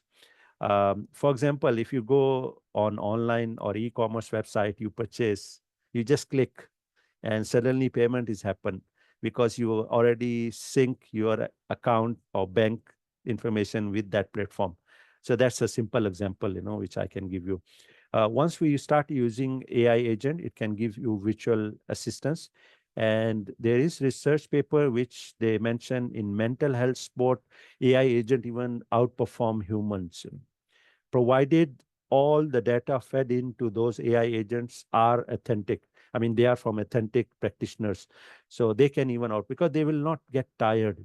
They will not get, they will be always, you ask same question to these agents, they will give you a very nice different answer. Okay, transforming healthcare solution, treatment planning, very, very good result we can achieve when we have AI agents in planning the emergency department, you know, who should be at duty and what would be the occupancy, the scheduling, managing the resources, and saving medical professionals their time, you know. Drug management, I was discussing with Prof. Shahid, and he was mentioning that sometimes it's very hard being a human to know the drug allergy, you know. Sometimes unintentionally you give 3, 4, 5, 6 drugs and you don't know which one will interact with what. But when we have AI agent, it won't let you even prescribe that drug which got counter reaction with already drug taken by the patient. Now, this is what I was telling you, the breaking news, where just few days ago, US legislation already approved AI as a lessons practitioners. So dear practitioners, your job is in risk. But if you are well experienced practitioner, please work for AI agent, feed in correct, train AI agent. So you replicate your expertise to maybe 10 agents. You clone your expertise. And I'm watching this news. There was resistance, but they already approved. And the experiment already completed, and they said all FDA approved drugs they can prescribe. Okay, you can debate, but this is the news which already happened. And the link I already shared at the bottom, mobilehealthnews.com. You can search that. Okay, healthcare implications like cost efficient AI, because Just imagine, we were so excited in the AI, the way it gives you very nice text and result, giving you very customized, and you end up interacting extra. Normally, you go to website, you spend 2 minutes, but with AI enabled application, you spend maybe 10 minutes. Because even some of my colleagues were mentioning, oh, that agent was so nice, explaining such a human way, that you end up doing extra energy, your bill increases. So that's where we need to make sure, because every prompt given to a AI algorithm, it consumes more energy than a normal application. So be careful in that. So this is where we need to assess. Then there are a lot of open source models recently where smaller hospitals, they don't need to worry. They don't need to pay anything, but they need to have in-house technical team to fine-tune, maintain, and manage those open source LLMs or algorithms. Patient seek, yes, open source AI tools can be accessed by the patient to give the summaries. Yes, Dr. Sucheta, how many more minutes I have? You have about 3 minutes. Okay, so I'm almost ending. Yeah, concern and challenges: data storage, security risk, and transparency. Okay, these are the future trends. How we could use AI in diagnostic, or precision diagnostic, in image radiology, in X-rays, and I will be sharing next slides where highest number of applications, AI-enabled applications, are personalized medication and virtual assistance. I already explained. I shared with you the chatbot I have created with just uploading 6-7 files. Okay, and my LinkedIn profile. These are the FDA approved in 2025, more than 1,000 applications approved, and highest number is in radiology. So dear radiologists, your job, you need to upskill. About 777 applications are radiology related. Then second number is cardiovascular, third is neurology, and then hematology, and then it goes on. These are the AI, FDA-approved AI-based medical technologies. So these are top 100 digital health and AI companies we need to watch. If you look around, remote care, robotics, exoskeleton. I have actually given a talk on that also, wearable computing and exoskeleton. In Japan, they are working a lot on humanoid robots. Mental health, virtual reality, augmented reality, mixed reality, education also, there are a lot of applications and companies, AI-enable application they are producing. Humanoid nurse robot, I was telling you just now, yes, so this is the latest trend where they are incorporating audio-based learning. And Notebook LM from Google is free. You can, every year I used to write my year-end review. Previous years, I start writing 3-4 weeks before year end, But this year, 2020, last year, 2024, just half an hour before midnight, New Year Eve, I just use Notebook LM and I put in my YouTube channel link, my blog, and I ask Notebook LM to generate whole year activity profile. Only one part it exaggerate and it mentioned I have produced 700 papers, and I was shocked. Oh, that is wrong. So I have actually again give prompt and ask them to correct. And even Canva have this approach which can convert AI enable. You give your video, you upload video link, it can generate audio, it can generate podcasts for you, and you can interact with your podcast, asking more questions. And live, it can translate from your text, from your knowledge, from your source, converted into a video, audio, and very nicely worded audio it can produce. So this is my That's YouTube nice, channel. yes. You can, yes, I'm ending. Okay. Yep, So thank you. this is my blog. So in summary, I shared from current trend, personalized learning paths, immersive virtual simulation, diagnostic and problem solving. Yeah, okay. Ethical consideration, augmented AI, natural language processing. I touch a bit, predictive analytics. AI agent, I think I linked shared already. You can practice. I think every 24-hour you have some coins in that. So you can ask maybe 10 to 15 questions and then wait for 24-hour, again ask. And then I shared with you AI healthcare application approved by FDA. And last but not the least was AI-enabled audio learning. That's all. Yes, Prof. Shahid, I don't know what Thank you. what you're saying in the chat. Yes. Thank you. Over to you, Thank you Dr. so Sia. much, Hasnain. Your presentations always have me in awe. Thank you. There's so much that we've learned. And of course, we learned that the prompts are crucial. And in the beginning, you said that, AI will help but not replace us. But towards the end, you gave us a shocker by saying that looks like we may be replaced also. So thank you for all that food for thought. I mean, so much overwhelming news that we've had to now understand. And thank you.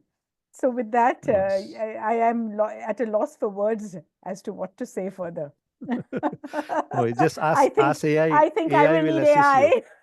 Yes, I will need AI to assist me now. AI Thank can you. help Thank us. you. Okay. Yes. It's always So pleasure now to share. over to Dr. Tabassum Zehra.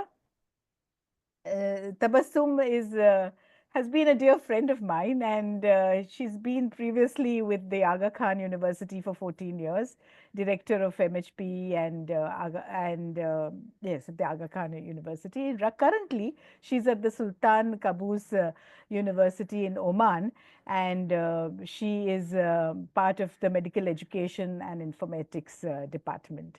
Dr. Tabassum will enlighten us on the challenges and how they can be overcome in medical education over the next 5 years. So, Tabassum, the floor is all yours.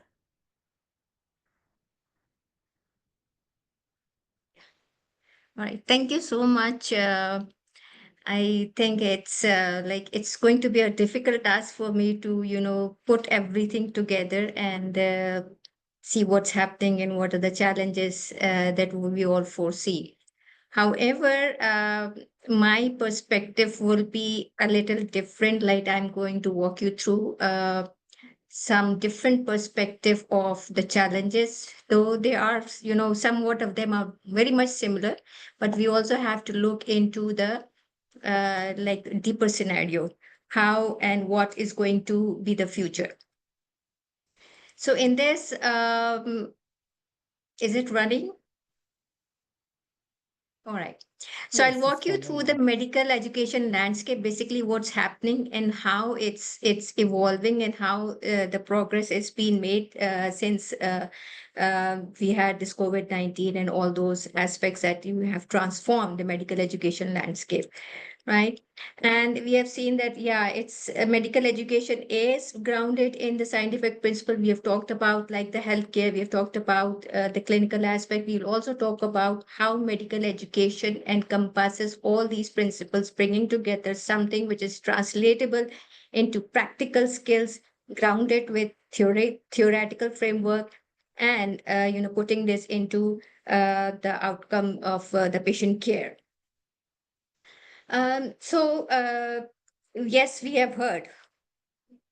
Hassan Baloch said, Dr. Professor John Sanders, and yes, all others like, Professor Zaidi also mentioned about that yes, over the last few years, medical education has transformed drastically and dramatically. And those who are not keeping up the pace are at the risk of being left behind. And we now know that there's a shift of paradigm. The shift of perspective is that we have to understand it, right? So it's the role of education that is changing. We cannot say that it is, yes, it's a threat, but we have to change the perspective that it is now the technology ecosystem, right? Rather than just a set of tools, because it's now going to further enhance, further take on the roles that we are already have, like we have in our educational fields and in our clinical practices. So we have to see how we are going to be, evolving with our skills and with the challenges that we face in this area. So the key drivers, what we have heard from our previous speakers as well, is that yes, advancements in technology is the main thing, that is driving the shift of the change that is happening and the challenges that are coming forward. However, there are certain areas that are not looked into as they have to be looked into.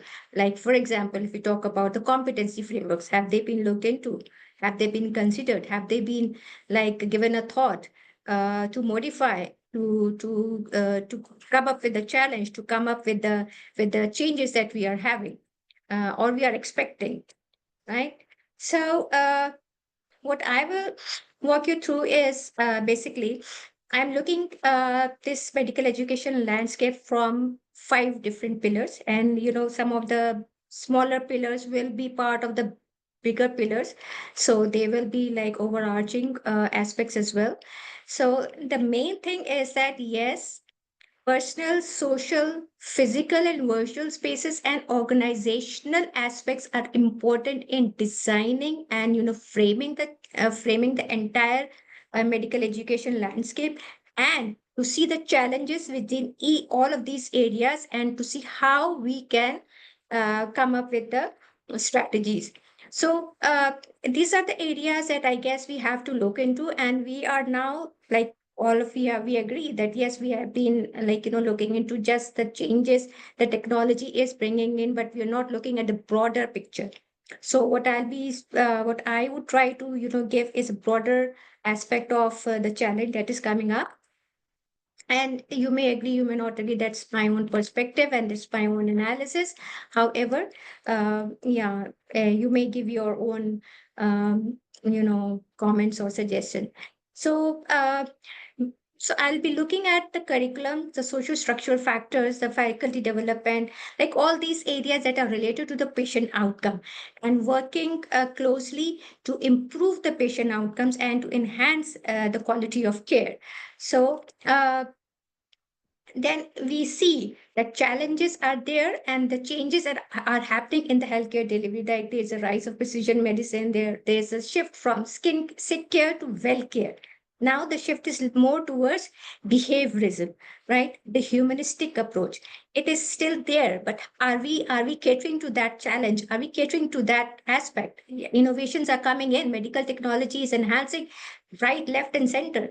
Are we catering to all these aspects that we have considered?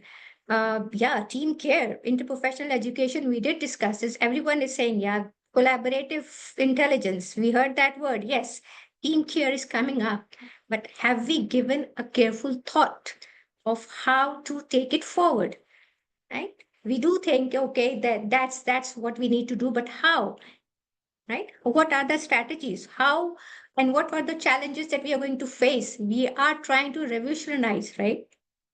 We are trying to revolutionize the curriculum.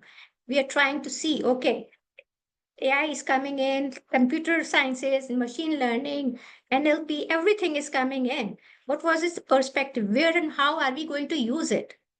Is it everywhere we are going to use it? We have to be very cautious. It's not just that because something is coming and we have to apply it and we have to use it. No, but we have to think strategically and we have to move in the right direction. That's the thing. And now if we see another challenge that's coming up is Bloom's taxonomy with the coming up of technology and all these areas.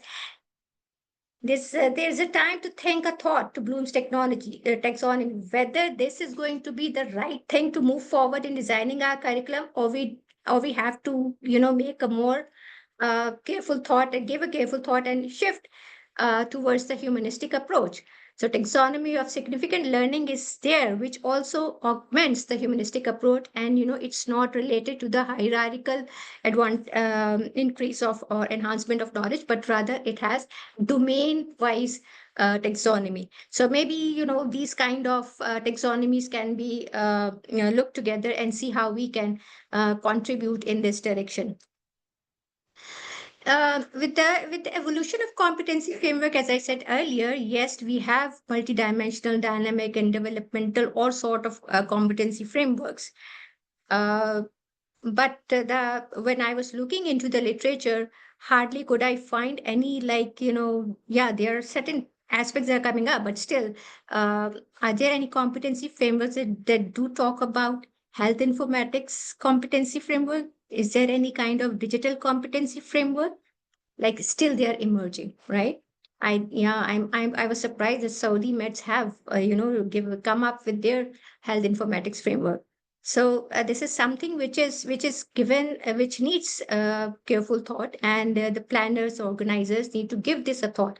Like the regulatory bodies need to give this a thought. Then integration of AI into the curriculum. So it has to be very careful. As I said, it's according to the level of the learner. Are we just going to jump into the AI and say, okay, no, because it's necessary, it's there, and because the future doctors will be using this technology, so we have to give them the free hand of using this technology, or we have to make use of this technology as we need to. But we have to think where and how it's going to be used. Are we going to use to enhance the learning? Are we going to use this AI into enhancing the assessment strategies? Or are we going to use this technology as, kind of like Hassan also said, it providing feedback to the learner. So it's kind of integration, but yes, it has to be strategic and conceptualized. So the digital, now the other thing that when I was looking at the literature, there was one thing that I got confused, is that there are two aspects that are coming up, digital competency and health informatics, right? So I thought, what is the difference between digital competency and health informatics? And surprisingly, it's totally different, right? So there's a conceptual divide. Health informatics is something different, and we are talking of digital competency. Basically, in healthcare medical education, we are talking of digital competency, right? Health informatics is something more. It needs computers, it needs the bioinformatics, clinical informatics, imaging informatics, and so forth. You just add on and add on, and it will increase its perspective. It will increase its landscape. So health informatics concept and the conceptual framework is different from what we think of digital competency. So are we thinking of digital competency, or are we thinking of health informatics? So we have to first decide this. Do we want our students or our future doctors to be competent in use of AI, or do we want them to be competent in something else? Like it's like more than that, the thing that machine learning does. So digital competency. So this is a recent article that has just come up, and I was lucky to go through this article, and it talks about what could be the digital health competencies in medical education framework. So it's totally different. It does not talk about health informatics, and it talks about different domains, because yes, professionalism talks about communication skills, and it talks about patient and population digital health. Like all sorts of domains are there, and within those domains they have defined different competencies. This was a qualitative study, and they had this was a like kind of a Delphi study. So you can always go and visit those competencies. It's very nicely written. So it has to be, carefully thought before we say, okay, this is what is coming, and this is what we are going to do, and this is how we are moving. So yeah, what is the direction? What is the vision? What is the strategy? That has to be carefully thought, right? So what are the challenges with respect to digital competency or health informatics? Again, we have to say, as I said earlier, the level of the learner has to be identified and defined for the use of the technology, for the use of the digital competency that is expected. And what to use and where to use. Either we're going to use the health informatics at some place, or are we going to use the digital competence that we are expecting from the future graduates. So this has to be decided by the curriculum planner, by the regulatory bodies. So they have to come up with those kind of solutions to provide to the medical educators, so they are also, able to advance in this direction. So at time we understand that, yeah, everyone is confused, everyone is like looking forward what to do and how to go, and they're going right, left, and center everywhere, you mentioned, and they're going in that direction. So we have to have that kind of direction. So yeah, and then we say, okay, there are so many digital tools. Hasnain mentioned so many digital tools, and I was wondering, oh, this is also what we can use. Oh, this is nice, and we are coming up certain educational courses. Okay, this is good, and we can, we can give what would say we can pilot this kind of tools in our curriculum as well. But yes, ethical consideration and the practical application still remain to be studied, right? So we have lot of theoretical things coming up. We have a lot of perspectives coming up, but there is no evidence-based literature that's coming up. So yeah, transition is there. Transition to digital methods in medical education are there. Challenges are there, but we have to see institution must prioritize their comprehensive digital strategies. They must have a vision, which strategies they're going to use, and what is the infrastructure that they need along. So then we talk about the learner performance. Okay, now we know that learner, is either assessed based on, there are two main domains where learner performance is basically judged based on certain areas where the learning and application occurs of the knowledge and skills that they have. And basically it's the communication skills, which, is more towards the patient-centric approach. So these are the two main areas which I thought were the aspects in learner performance that we look at, because the learning and knowledge application is again it has its own domain, and it progresses as the learner progresses within their learning journey. However, yeah, teaching and assessing communication. So with the advent of technology, with the coming up of technology, have we thought of how we are going to, apply these technology with respect to communicating with the patient? What is about the humanistic approach? Are we going to lose the humanistic approach? Are we still thinking of that thing? The feel of having your patient in your hand and giving that warmth to the patient. Are we going to lose that? That's what we need to think about.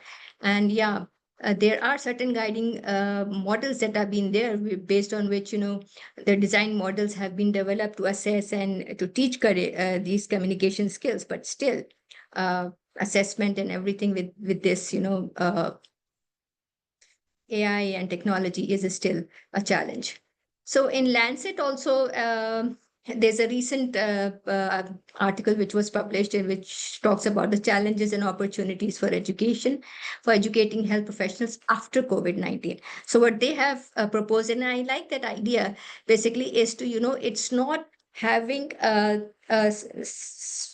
some set of competency, but they propose, integrative type of competency framework, where they say, okay, there has to be some specialized competencies, there have to be some integrative competency, and some basic competencies that are expected from the medical educator.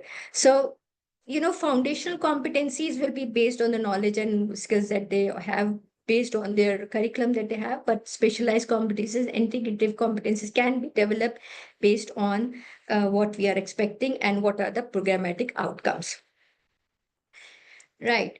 And then cross-disciplinary and everything we have talked about. And yeah, and they, in their article, they talked about 3 basic different domains like cognitive, affective, and the physician attributes. And they have done, in this article, they have done basically, they have assessed from 2020 to 2024, I guess. Yeah. So they have covered all those articles which have been published after COVID, and how communication is being taught and assessed. So all the main areas were cognitive, affective, and the physician attributes. And they thought that for sustainable curriculum, human resource and financial resources are important. However, again, like other aspects are not being considered. So they are only human resource and financial resources, right? what about the other areas, soft areas that we all talk of? Now, as we talked about the program outcomes, yes, we all know that there are arising illness dangers, as John Sanders also said, and we all said that, God forbid, if there is another pandemic coming up, are we ready for that? Yeah, arising illness danger is always there, right? And competency-based training has to have its measurable impact. And there's another aspect that's coming up, when I'll talk later, is the concept of One Health. Now, One Health concept is also emerging. Are we ready for that? Are we considering that aspect as well? Because there are two different areas that are working parallel. One Health is something different, which is coming and considering all areas coming up. And as Professor Sanders also mentioned, that yes, environmental aspects are also to be considered. So One Health considers all these areas, and the other is just the healthcare professions. So these are two things that are coming, and we are not considering how they are going to be integrated. So the curriculum competencies outcomes have to be thought accordingly. And the emerging competency that's coming up is again the cultural competency. So is technology going to overlook this competency, or are we considering this within their curriculum design and curriculum implementation? As I said, yeah, One Health framework is as you can see, this is just in 2024 that this article has come up. Also, One Health in Medical Education, a proposed framework. So these are kind of frameworks which are coming up, and they are proposing this concept of One Health, and which is now also taking popularity. It's gaining popularity, and it talks about it's like putting everything together, right? And considering as one human who considers his or her health to be irrespective of the factors that are there around influencing the health, right? So the curriculum has to be according to these concepts as well. The programmatic outcomes have to be considered according to these concepts that are also coming up. So probably what we need to do is also to rethink of the programmatic outcomes, and rethink of the competencies, rethink of the competency frameworks, rethink of the digital competency in health informatics, whether we want to use that or not. Yeah, so digital competency for framework. Now, faculty development is another thing. We talked about the curriculum, we talked about the programmatic outcomes, we talked about all those competencies. But what is other thing? The challenge is for the faculty development. They have to be educated. They have to be, the capacity building is absolutely important. From the framework, just on in front of us, to the practical application of those elements, right? So they have to be developed in different skills: just-in-time faculty development, performance analytics, virtual communities of practice, interactive videos, You all have these another technologies. 3 minutes. Yeah. All right, I'll just wrap up. Right. It's such a big area. I was trying to summarize, and then yeah. I know, So I teaching can well understand. So sorry. Yeah. So we're trying to, okay. So these are all, and the faculty have to be considered, like the development has to be considered based on, how they are going to be translating it into their teaching practices. And then, of course, learning environment is the overarching environment aspect, which covers and caters all those areas which I've already talked about. And the educational content, faculty involvement, and social and personal elements. Of course, this will encompass the learning environment. So in that learning environment, organizational culture is also something that needs to be considered in the upcoming challenge, because diversity and inclusivity is also taking into consideration, as Dr. Sanders also has mentioned. So are we considering this aspect with the rising challenges that we have? So we need to think of the student involvement in decision-making process. Maybe we can have their perspective, foster a sense of ownership, and all these areas, adjust the structural elements of the curriculum. Psychological and financial support services for the students is also important, because they might have a fatigue. Like psychological fatigue is also something which will come up based on these online learning environments are coming up, and their self-efficacy is also dependent on all these kind of areas that we have talked. So those social aspects, psychological aspects needs to be considered when we are considering of a holistic competency develop or holistic framework for the future. Now, for the organizational factors, the most important thing, what I think is, we have been talking a lot of ethical issues, but have you talked about the legal and regulatory issues? What hours of distance supervision will be for licensure? For the learner or supervisee, is there any informed consent that is required who is on, on a virtual learning platform? Then when and where to terminate the technology-driven supervision or technology-driven patient care, and of course, advocacy and community-based work. So addressing challenges important. Yes, we all agree about that. And mental health and well-being of students need to be considered when we're considering of the other challenges. And the guidelines and regulations should come up by the regulating authorities. So the way forward, the vision that I would foresee is there has to be a shared vision. So they're all factors that are playing their role, and all these have to have a shared vision in order to come up with a holistic patient care and a substantial translation of the competencies that are expected out of a graduate. Thank you so much. I hope I'm in time. Yes, Tabassum, thank you so much. And what a wonderful presentation. I enjoyed it thoroughly. And the take-home message is adapting, shifting with respect to the pillars of medical education. And you brought it out so well in your Prezi way of showing us the slides. Lovely. And now we move on to Azim Mirzazedeh. Azim, and we have worked a lot together with the course also, the CCHP and the PGDHE.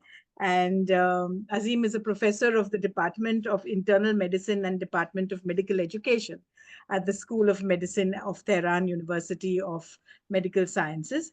He received his diploma in health professions education from the University of Dundee and is a AME fellow.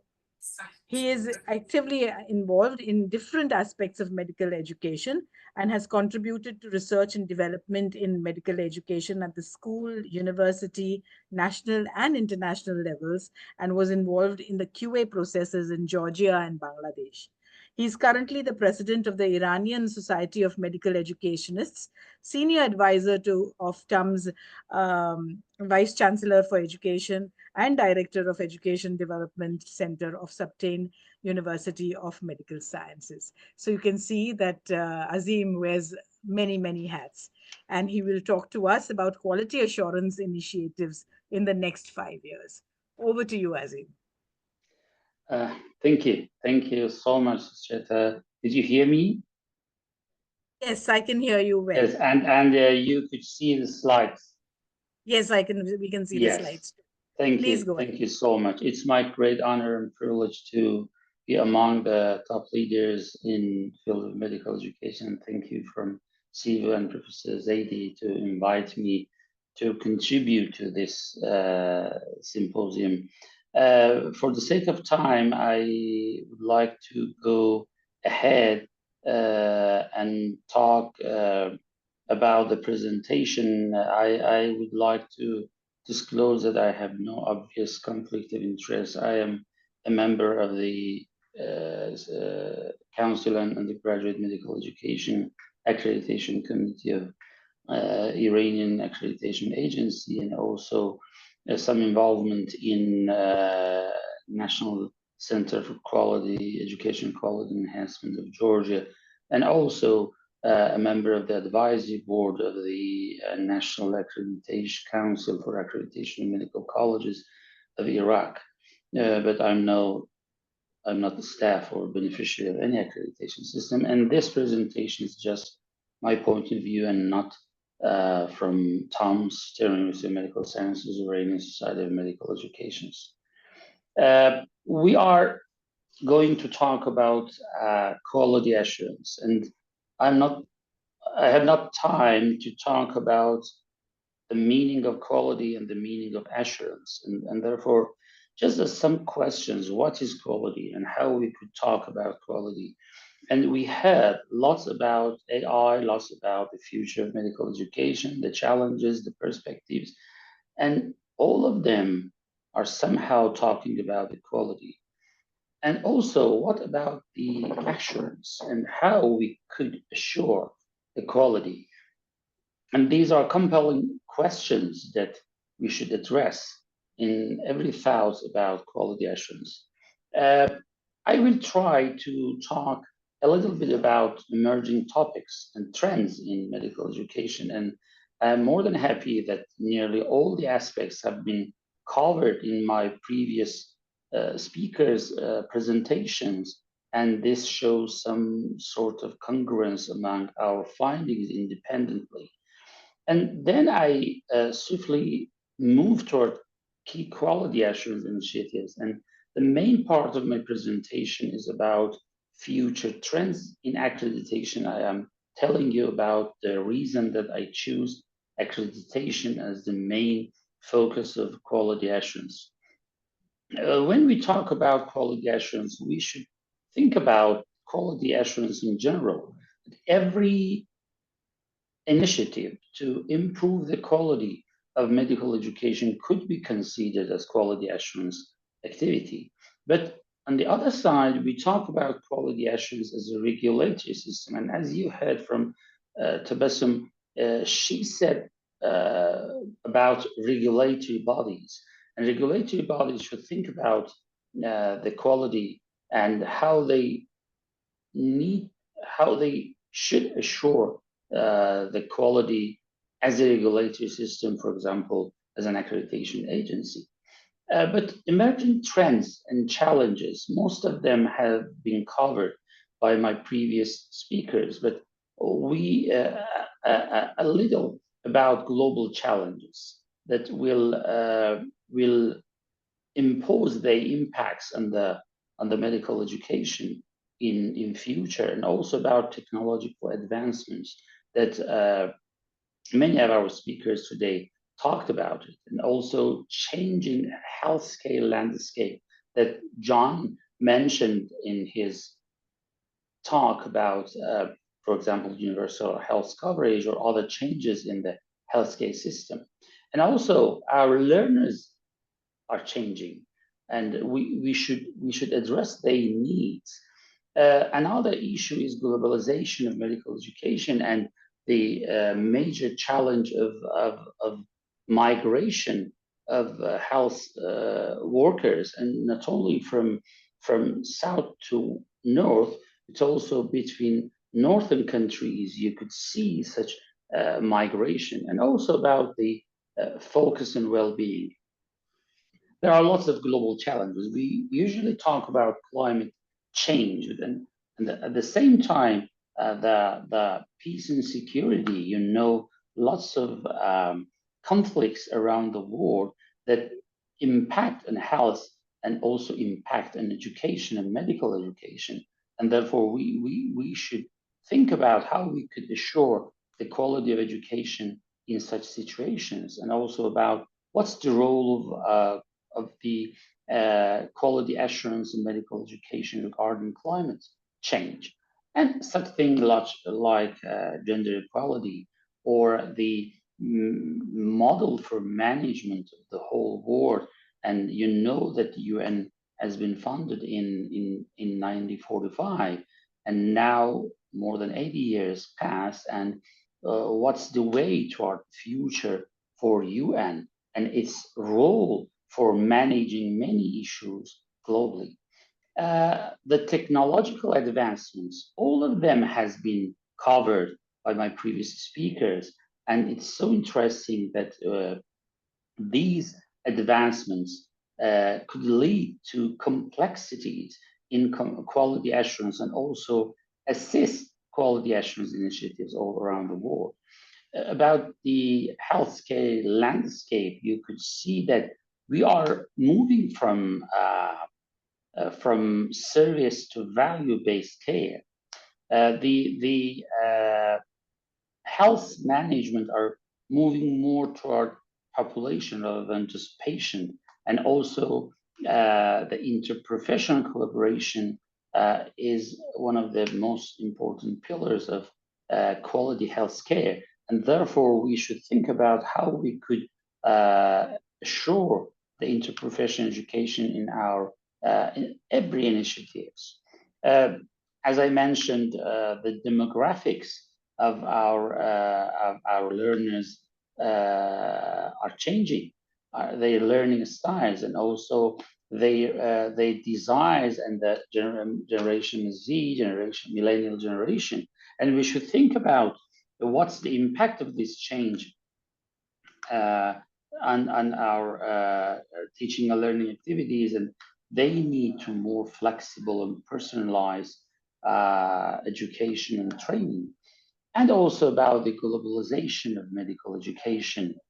I mentioned about mobility, and it seems that in such a global village, we need more emphasis on international standards in quality assurance, because the borders between jurisdictions are not so tight, and it's so simple to move from one part of the world to another part, and therefore we should think about how we could collaborate in develop the international standard. It's not a simple task. It's bring with itself lots of political tensions that we should think about it, and also about well-being, well-being among our students. Junior doctors and also faculty members are important trends in future. But what should we do for quality assurance? The most important quality assurance initiatives could be see here. Now, the competency-based education that my previous speakers talk about, data-driven decision-making. And it's so important, the importance of data, and also the importance of using data to drive the decision-making process at any level of decision-making, from the program to the national or international levels of decision-making. We need to move toward programmatic assessment, and not to emphasize on the importance of assessment tools, but more emphasis on the importance of whole picture of the performance of a trainee, and providing feedback and helping him or her to develop his or her trajectory toward success. About the personalized learning we had today, and also the importance of faculty development in such a changing situation. We need lots of efforts in the field of faculty development to help our faculty members to cope with such major challenges, and also interprofessional education. But what I'm going to cover more deeply is about accreditation and quality improvement that could be considered one of the most initiatives about quality assurance, especially quality assurance as a system, not quality assurance in general as every activity that you could do to improve the quality. But the future trends in accreditation, there are some of the trends. We are going to more emphasis on outcomes rather than just input or process. We couldn't get rid of from input or process. We need them, but at the same time, we should focus more on outcomes, and therefore it's a major trend, and that we could see. It seems to be, as John talked about, the impossibility of defining and ensuring that what will happen in next few even months. You could remember what happened on January or February 2020, and just after a few weeks or few days, everything had shut down, and how you could imagine what will happen, for example, in next 3 months about any other global challenge that ruin everything that we are talking about it and change the game. Usually accreditation focus on periodic review of the quality of a program or institution, but it seems that it will move toward continuous quality improvement and CQI, and it's not a simple task. It's a change. It needs a drastic change in our mindset about the role of accreditation in accreditation agency itself, and also in the programs that will be reviewed by the accreditation agency. And also, we need to integrate artificial intelligence and data analytics in accreditation system, and it will help the whole process for accreditation that somehow is cumbersome for the institutions and also for the accreditation agency. Another major movement and trends in accreditation is about moving from prescriptive standards that somehow straitjacket order to the institutions or to the programs to more principle-based standards. As you could see, there's a major movement, for example, for World Federation for Medical Education that revise all its set of standards to be more principle-based rather than prescriptive. And it will be challenging. I'm sure that it will be challenging. And it's so important that what's the role of accreditation, an accreditation agency, and accreditation standards about global challenges, for example, about equality, about climate change. What's their role in helping or pushing programs or institutions toward more globally or climate-friendly initiatives or implementation of their programs. About the one of the major trends would be recognition of quality assurance agencies, because we see a rapid proliferation of accreditation agencies during the last 20 or 30 years. And it's a major threat to the quality of programs when we think about the quality of accreditation agencies itself, that they should be non-for-profit, but sometimes we see some for-profit accreditation agency, and therefore you need a more recognition of accreditation programs and accreditation agencies.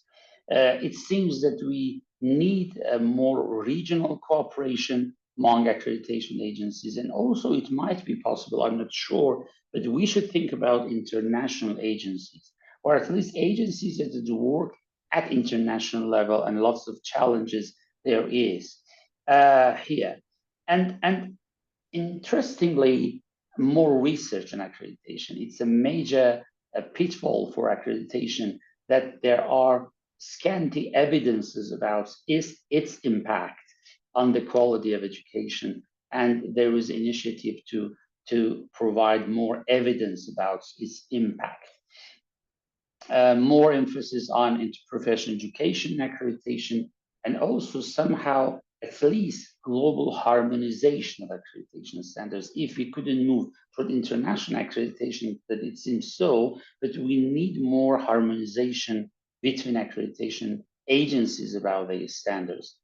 More emphasis on diversity, equity, and inclusion that I mentioned. It's a major trends in our future, and therefore we need to address it in our accreditation system. It's a major challenge. My colleagues talk about the online hybrid learning models of training, and therefore what's the reaction and what's the role of accreditation agencies in approval or in recognizing such new modes of learning as legitimate and acceptable learning models. And also the accreditation agencies, it seems to think more about faculty development and well-being. And we heard about it when my colleagues talk about the challenges and trends. More community and patient-centered accreditation, because accreditation sometimes considered as a protection for professional against community, and it should cover more and it should focus more on the patient community as the major stakeholder and client of the system. And finally, we need to accept more personalized and flexible model of learning, and therefore more flexible accreditation models that should accept this diversity in mode of learning, and therefore it has impact on the accreditation system itself. This is the summary of what I have said about the trends in accreditation in future. This is some useful resources, and I should acknowledge that I use ChatGPT and also Gemini in development of the slide sets. And thank you for attention to my presentation, and hopefully it would be useful for all the audiences. Thank you, Sucheta. Thank you, Azim, for taking us through this entire gamut of quality assurance initiatives. I enjoyed listening to all the sequence-wise trends that you talked about, and I'm sure they will all help us in good stead. I hope that these recordings will be available for all of us to re-look at, because there is so much of information that we've got that I'm at a loss for words as to how we're going to collate it all. But thank you. We now have the last speaker of the day, Mdalena Patricio, and we present you, of course, the last but not the least. And she will talk on the doctor the world needs, shaping medical training for the next 5 years. This will be ably deciphered by Mdalena. Professor Mdalena Patricio, University of Lisbon School of Medicine, former president of AME, former chair of BME collaboration, member of the UNESCO International Council of the Education Department in Bioethics, and the 2024 recipient of AMSI Leadership Peter Dieter Award. Mdalena, the floor is all yours. Thank you. Waiting to hear you. Thank you. Let me just share before counting my time. No, please go ahead. We have about 15 minutes if you can, but otherwise you go ahead, and if the audience can allow us 10 minutes more, then, well, no, we could just... yeah. I think I can make it in the 20 minutes you gave me, and we will see. Go ahead. Let me then start, and let me start by saying congratulations to the organizer and to the CIFU for this so important and challenging symposium. And happy birthday for the 5 years. This is great.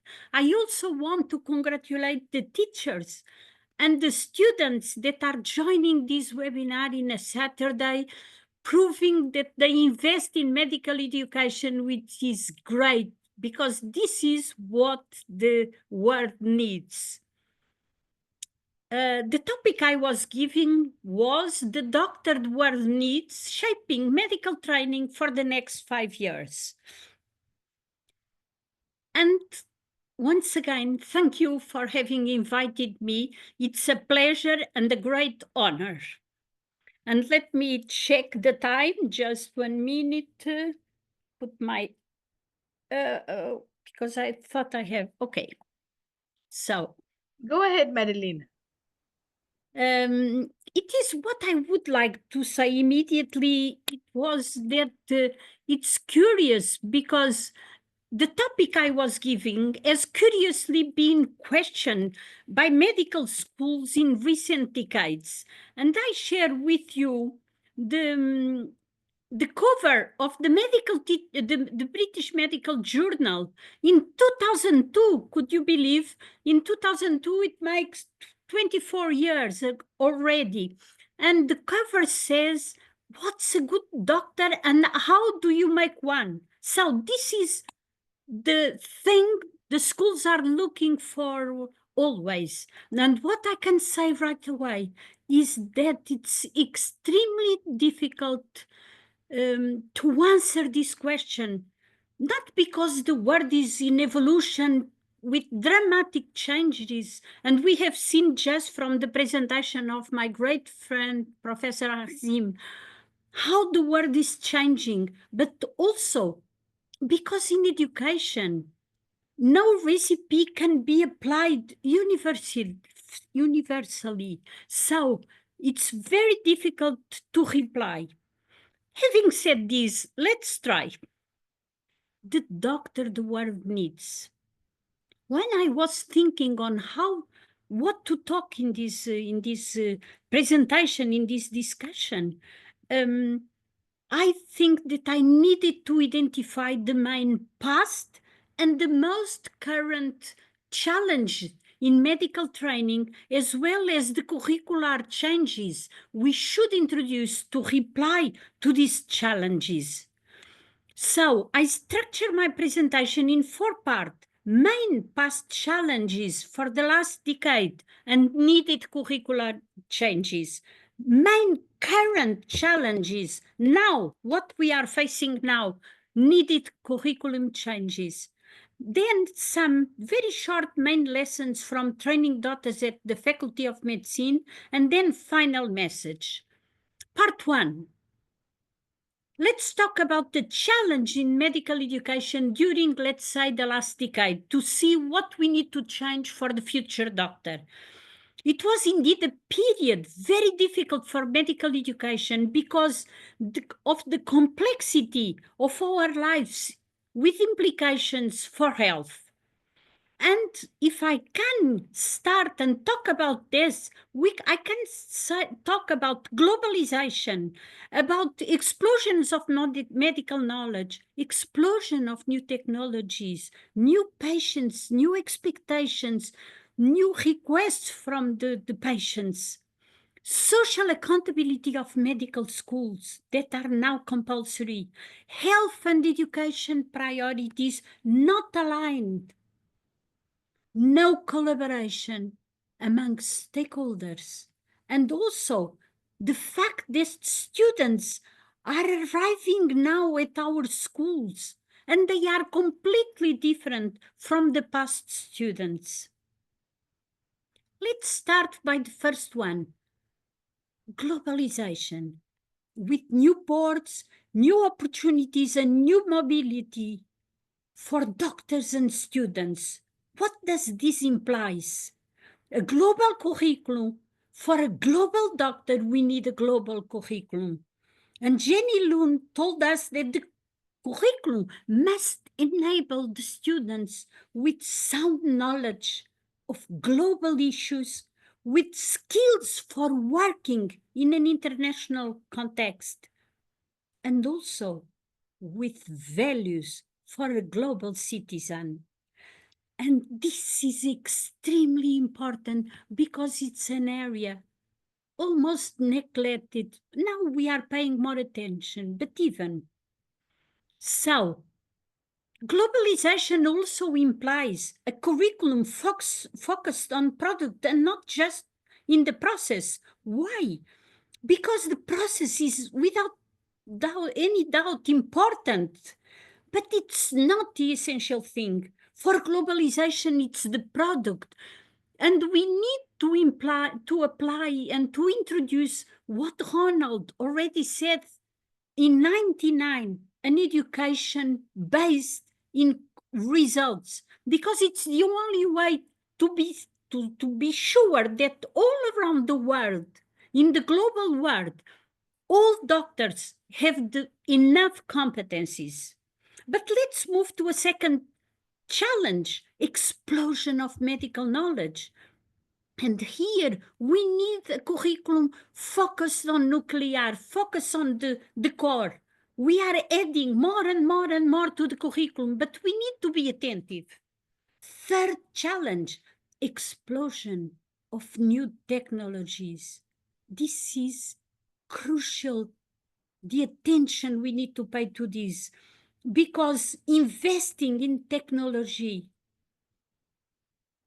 must be done without losing humanization. In fact, we have humanization in medicine, and we have now the modern technological solutions, but cannot be separated. We cannot forget the humanization of medicine when investing in the new technologies. Another challenge, patients with new requests, new rights, new expectations. They need a different doctor.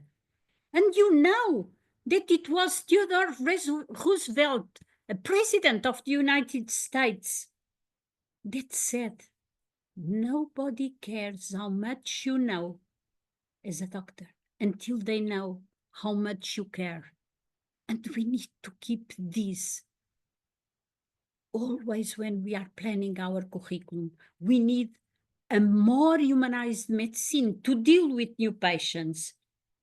Moving to the fifth challenge, social accountability is now mandatory in health schools, which are now under scrutiny.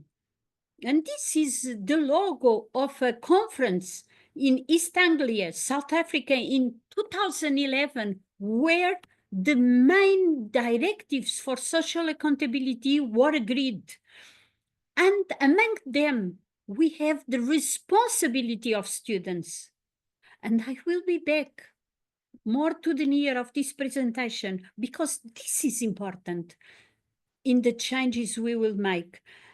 And it's also important in social accountability that the scrutiny of our schools, not to be made only by the students and the teachers, but the whole society. Schools have to open and to integrate elements from the community and to reply to their needs. Another challenge, different students are arriving at our schools with new potentials, new rights, new expectations, and also new agendas. Sometimes they are even political agendas. And we need to reply to them, to those different students, namely with a personalized curriculum and a curriculum that invests in making the students contribute and look for their learning. It's no more only the teacher, it's the student himself that needs to be there, and we, the teachers, as facilitators. One more priority, the lack of alignment of priorities in health and education reflect the fact that they are not synchronized. And this was said in 2001 by James Baloch, a great friend, president of ECFMG, that asked, where is the synchrony between medical schools and healthcare? So, and we need to align health priorities, but also the discourses, and above all, the practices. I was working with WHO for several years, and sometimes when I was there, I didn't recognize the discourse that I have at the faculty. And when I was at the faculty, I remember that this was not aligned with what I hear when I was. So we need to make this more synchronized. And finally, no collaboration between stakeholders. They compete to each other instead of collaboration. We need a real collaboration of schools, of teachers, of students, and they only compete. These are our challenges that we bring from last decade. Let's now change to the most current challenges that are transforming the world and the healthcare. And in addition to the past 8 challenges, I have now 10 more current challenges. Many were already approached by Professor John Sanders, Professor Azim, and the other speakers so well. First one, we need a strong integration of bioethics and humanism in medicine.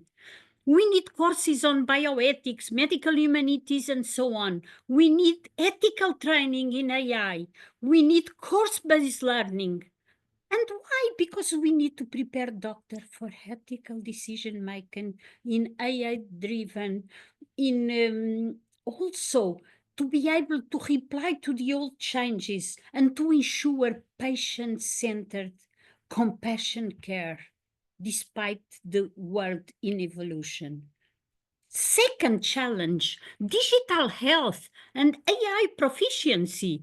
We need to train the students in AI-assisted diagnosis, telemedicine, and so on. We need courses on big data and similar subjects. We need clinical rotations integrating virtual consultations and health technologies. Why? Because we need doctors to use AI while maintaining the human element of care and digital tools. And I give here a star, and also in the previous one, because this was already something we're approaching in the past decade. Third challenge, teaching about climate-related diseases. Professor Hassan just talked on this. Courses on sustainable systems, training in disaster responses, and also in climate resilience infrastructure. We need doctors eco-conscious about the climate of about all the impact of climate and other disasters.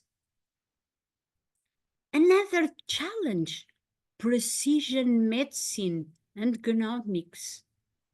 Core courses in genomics, epigenetics, pharmacogenomics, and so on.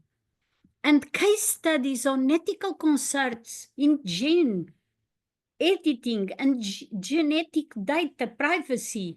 This is completely a change from nowadays.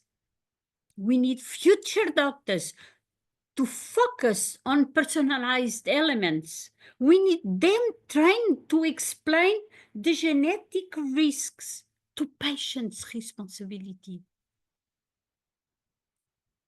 This was also something we bring already from the past. Interdisciplinary and team-based learning. This is crucial. And let me congratulate here the people that are attending, because I know that it's not only from medicine. And this is great that this Symposium called other health professionals, because medicine is all about a team. And we need to bring these components to the curriculum. Role-playing, simulation for collaborative problem solver. And we need to also have team-based decision-making and so on. Because doctors will work across disciplines, because we are shifting in medicine to team-based care more than ever. More. Strengthening, preventing medicine and public health. We need to talk about lifestyle medicine, including nutrition, exercise, and so on. We need to expand the focus on public health. We need to train in community-based and primary care models. And this why? Because we need to train preventive doctors. We need to invest in preventing medicine, because to treat all chronic diseases are most expensive than if we invest in the prevention. Another challenge, adaptive learning for future pandemics and global health.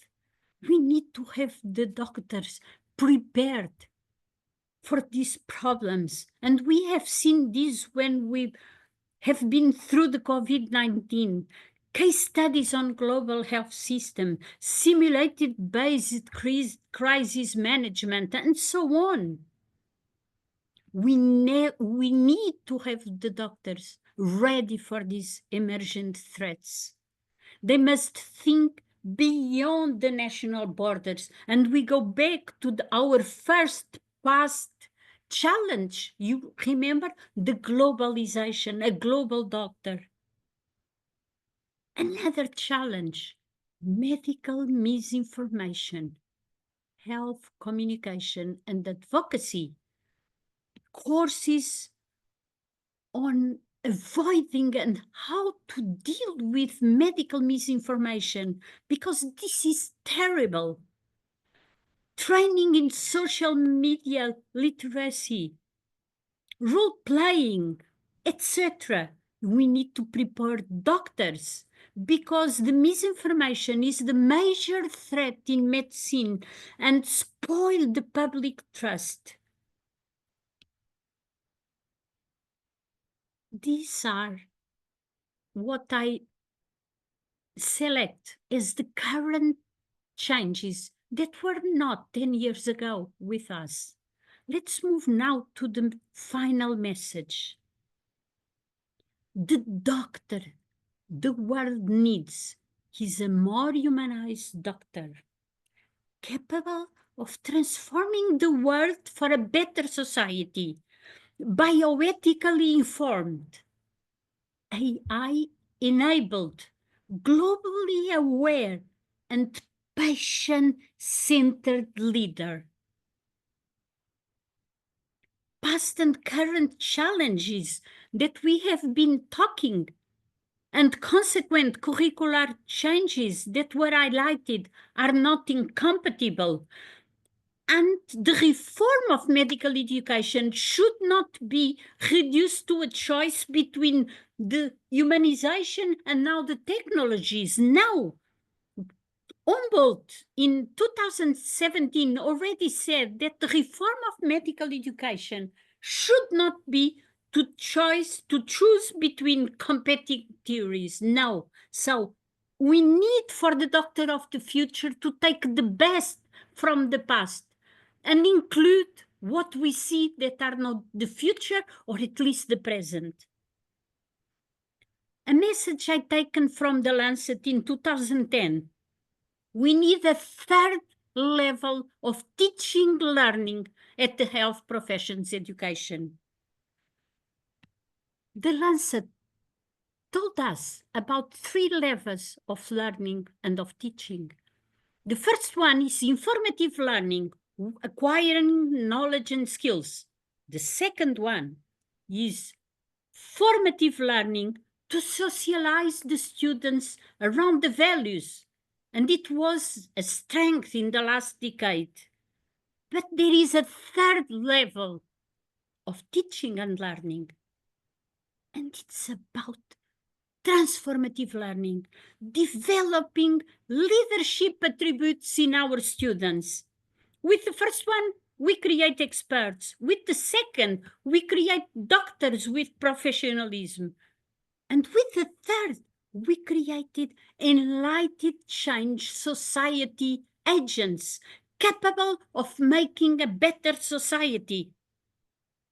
Another message taken from EMSA, European Medical Students Association, in 2015.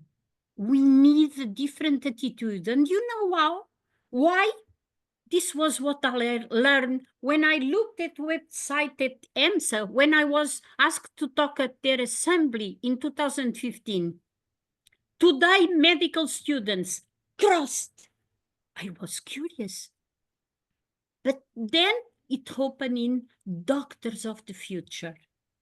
And I learned that from the first day of their course, the students must have a different attitude.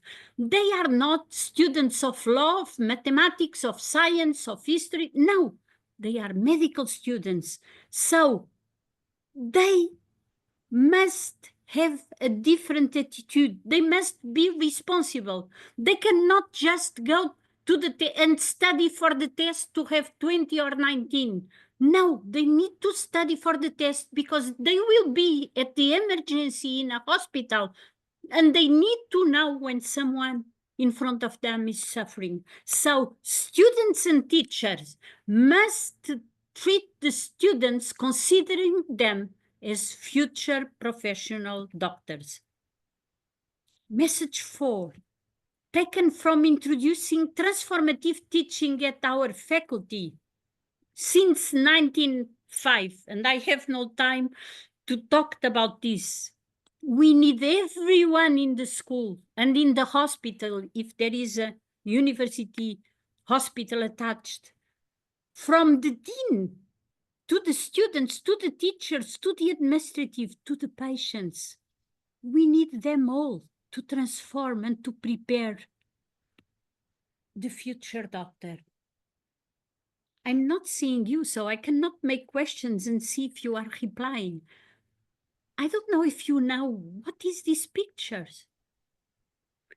This picture is for the human pyramids in Catalonia and Catalonia, and they achieve 5, 6, 7 levels, and in the top there are children about 5, 6 years. But I chose that picture because I wanted to capture what is written in their t-shirts. And I'm sure you don't know what is written because I also don't know. But what is written in Catalonia is the following: born to sustain, born to support.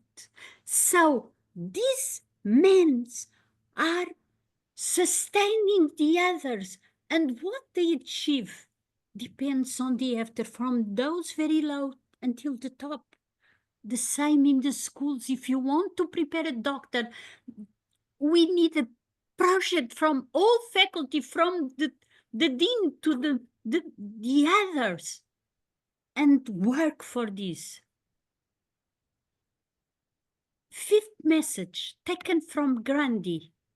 Let's introduce the above changes, all that we talked, and the other ideas that were shared this morning by defining priorities. We cannot take all these at the same time.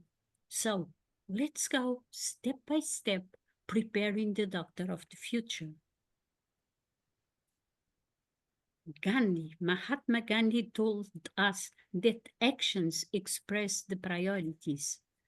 And finally, for the doctor the world needs, I'm just leaving the following.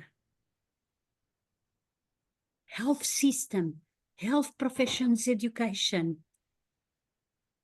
medical education cannot remain globally static, struggling to meet today's immense health care challenges. They need to be in synergy. To be effective, however, changes must be evidence-based. And here I didn't bring you any support of evidence because I had no time. So this is really important. Whatever you will do for the future, look to evidence-based education. Thank you so much. And let me say that I have no conflicts of interest and I use AI to help me to develop this. And thank you again. Thank you.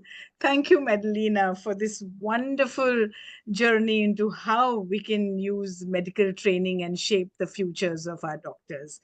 And yes, investing in technology without losing humanism is so important.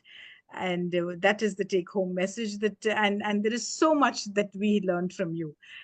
So with that, but for lack of time, I hand over the whole proceedings to John and Farzana, who will then just quickly take us through a discussion. Okay, thank you very much, Sucheta. And what can I say? Thank you very, very much to everybody who has spoken today for such inspiring and thought-provoking presentations. I mean, it's been absolutely superb. One thing that I've noticed is that there's a tremendous commonality between all the presentations. We hadn't rehearsed it, we hadn't planned, and we just let our minds run from our experience. And looking at some of the comments in from the audience, we do seem to be on the right line. You're having the same thoughts as well. And what today's meeting is about is stimulating your thoughts to be thinking about the future and to be thinking yourselves that, you know, if you've got any questions, I think we have got a short period of time. I know we're really up to the line at 3 o'clock now. If people are happy, we could have some questions for the last, 15 minutes, if people are happy to wait another 15 minutes. If that's okay. Is everybody happy? Yes, Is John. it okay? Yeah, we have about 15, 20 minutes. So we can have questions. What about, yeah, anybody would like to ask a question? Yes, we've got a thumbs up from a few people in the audience. So I think you can go ahead, John. Okay. Thank you, Mona. Unfortunately, I can't see everybody all together, the participants. Maybe I'm just trying to. If you go on to the view. I mean, gallery. I've got the view open. But I've got the list of participants. I think it's just being able to see them, really. I've got the list of participants here, but maybe Sucheta, Farzana can help. Yeah, I can't unfortunately see everybody on the view. Or maybe Sakina, So, you can. It would be great to have their faces, at least Yes. for yeah, so the session. they haven't turned Can on their your video. cameras be on, please? We can take a photo also. Yes. Ah, Dr. great. Sanders, Dr. Sanders, please click on the participants. You will be able to see them. Well, I have done, but I still can't see them. A lot of I've them clicked it. don't All have. I've got them is along the top bar. That's my problem. Oh, no, quite a few people have switched on their. I just see people can you along the take a top, photo? but Yes, I I can't. can do that, I can't see definitely. a portrait view with everybody in them all together. Unfortunately, from the participant view, I apologise. Oh, but now we start seeing some ones. This is great. Yes. Yes, lovely. Oh, lovely. Lots of questions, but there was this one beautiful discussion that came up with that thing called one word or one medicine. Somebody One talked. One health. One health. One health. Okay. One One health. health. I think I'm able to get the gallery now. So I've got the gallery now view. I think it's just dependent on the system. I've got the gallery view, but I can't see who wants to actually talk at the moment, I'm afraid.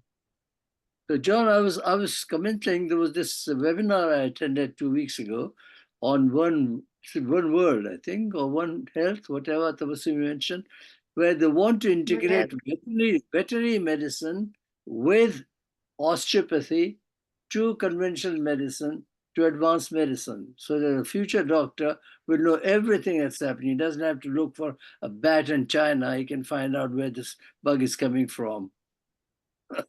What do you think?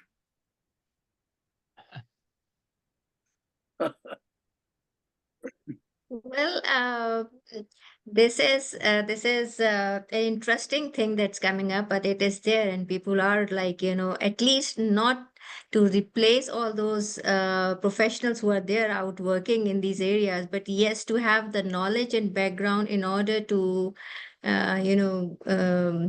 because we understand that since the technology has evolved, the borders have there are no borders, and the globalization and internationalization have taken the world so fastly that the future doctors will be considering more all of these areas. And it's up to the regulatory bodies and the curriculum design and the competency frameworks, how they decide and how they want their future doctors to be. Maybe Dr. Mdalena would shed some light on this as well. I think you said almost everything. I think I was also impressed with what was said, and I would like to reinforce what John said, John Sanders, because the fact that in all our presentations we are saying almost the same thing make me so happy this morning, because it shows that no matter how uncertain the future is, I think maybe we are all wrong, but I hope not. I think we are all here with enthusiasm and looking to the future. And if we have more synergy among ourselves, and it's easy with the computers, maybe we can even progress more than what we are doing. And thank you again for all contributions. Thank you. Thank you, Mdalena. Yeah, this is Farzana. Thank you, Mdalena. And all the speakers today, it was phenomenal.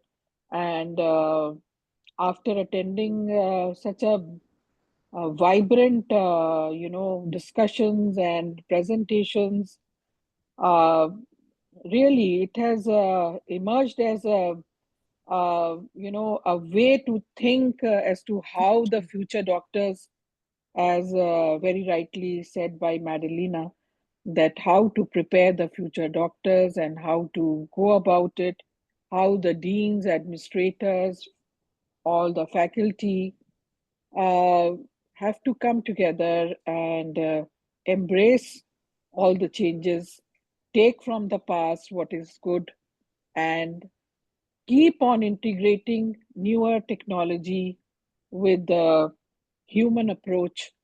I think so. It can be a thing which can take us to future doctors and future health professionals who will be, more doing a lot more for our society. Thank you, Dr. John Sanders, Dr. Fatima, everyone, all the speakers, Shahid, Azim, and for being here and sharing your thoughts today, enriching all of us. Dr. Sucheta? Yes, thank you, Farzana.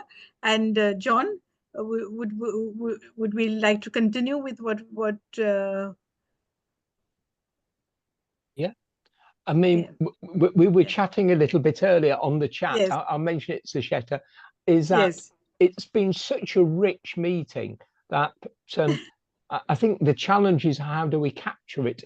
And I suggested that because it's on Zoom and it's recorded, we can actually transcribe it. And what about putting it into ChatGPT or something and actually summarizing the discussion? So we've got a series of action points.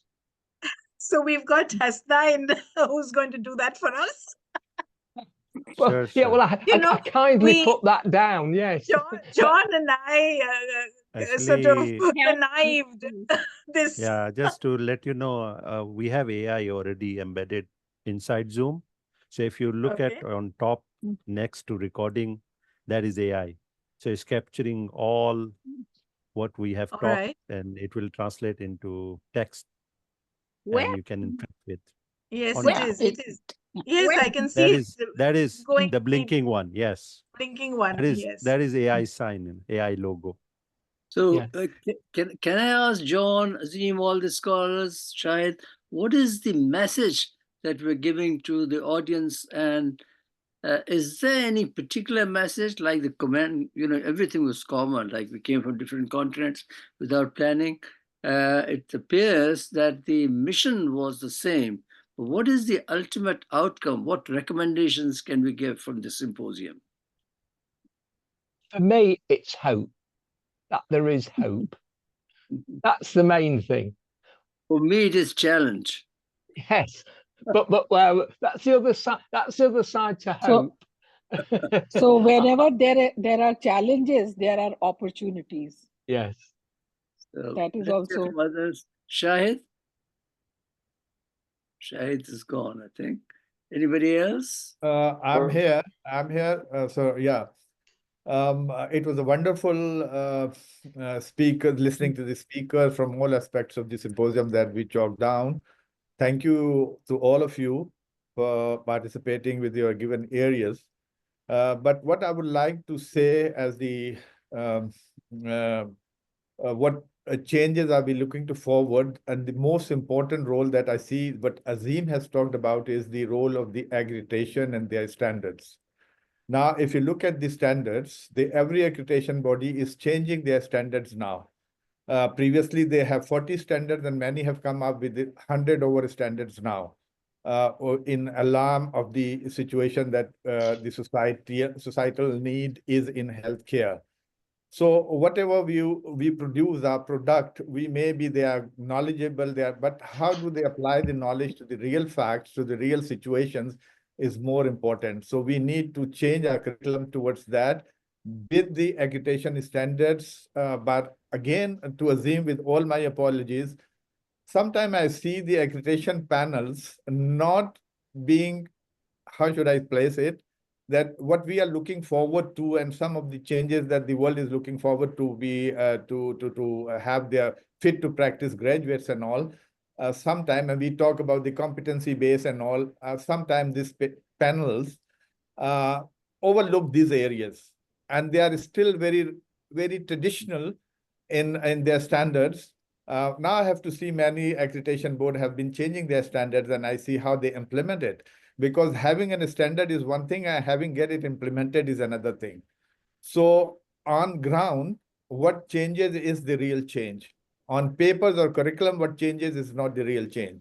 So that's what my take would be on accreditation standards, because these accreditation bodies all over the world, you can go on with international accreditation bodies, get yourself accredited on the avenues open for you.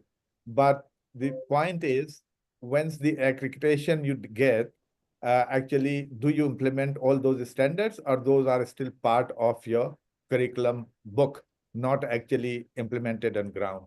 So to me, that role is very, very important. We can talk of future, we can talk of past, we can talk everything, but what is there on the ground is very important, and accreditation role in this is very important to me.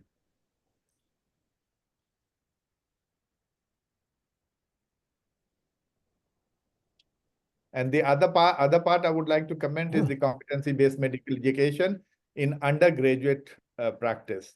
I think there is a Muna want to ask question. Muna, go ahead, please. Mona does, yes.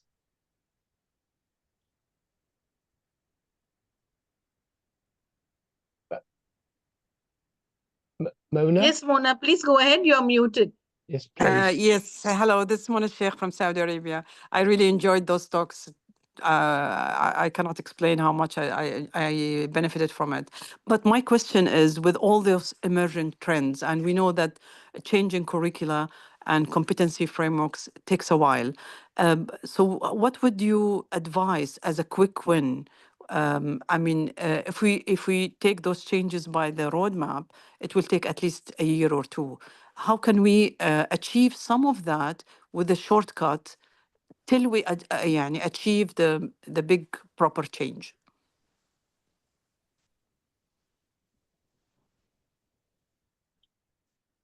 I mean, I think one of the difficulties is that different medical schools are at different stages in this process. Some are pretty advanced at the moment using, say, AI.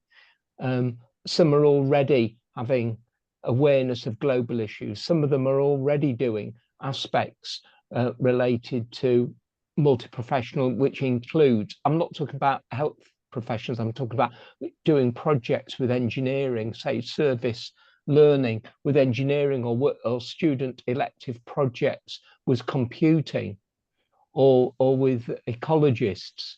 So I think it really depends on what each individual school is doing, really.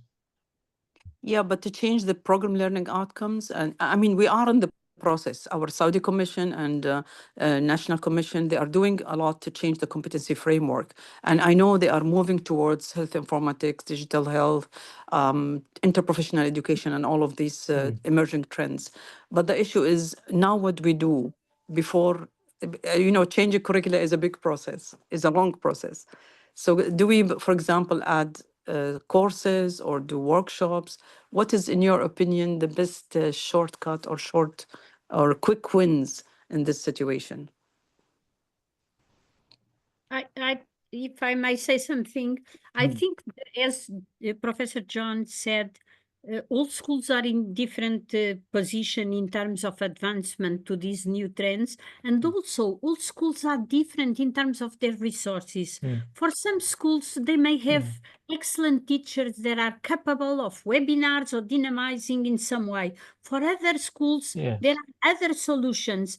But I think one common solution, and we are far from doing this, or probably it's only in my country, is to collaborate. Each of us is working within our tower of ivory, and we are not using the facilities, we are not putting online, we are not inviting other schools to attend the things we are doing. And I think this could be, if we put much more strength on collaboration, it would be not only we will profit and there will be no need to reinvent everything, but also we are creating students and teachers that are able to respond in the future, because the future is we need to collaborate. I'm seeing this in a way.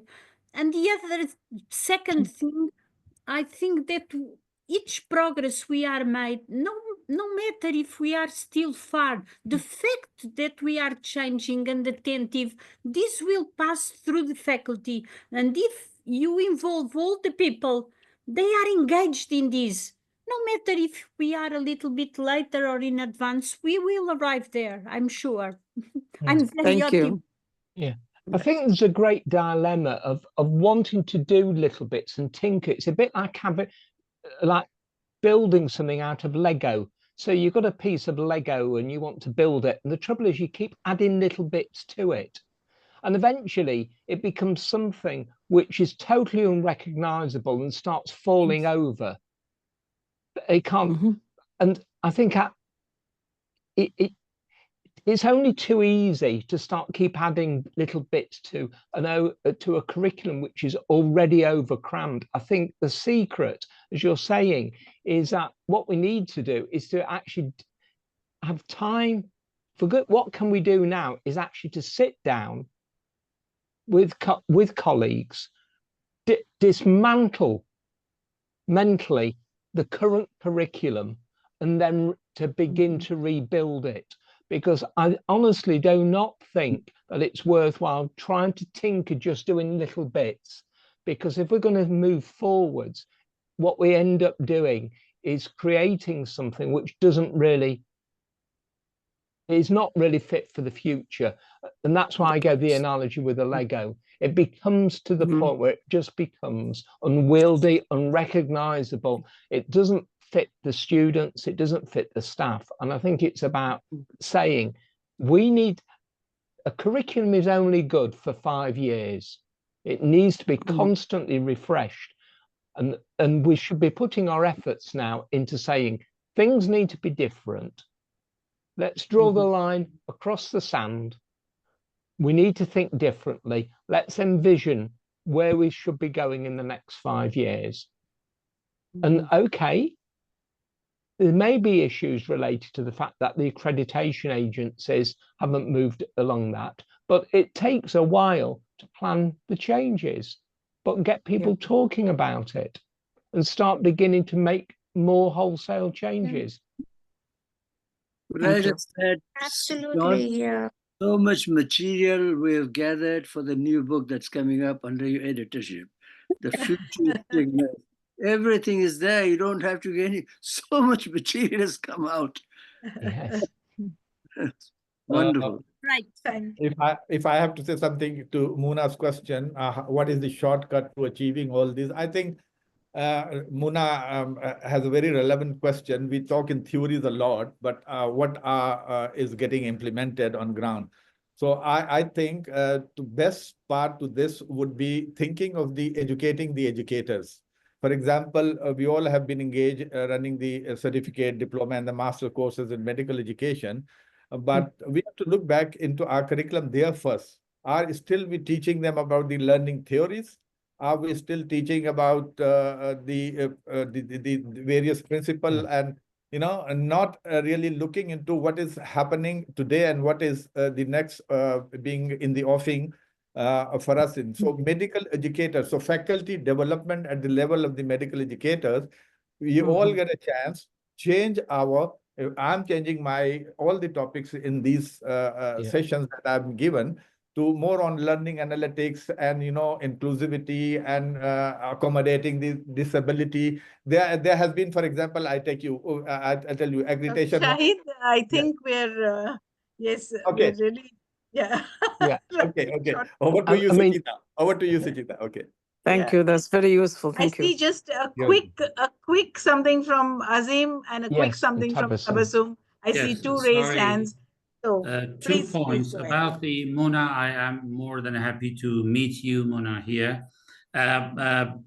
My colleagues talk about the engagement of faculty members and providing a platform for changing the mindset of faculty members. And also Mdalena talk about the collaboration among institutions and learn from each other.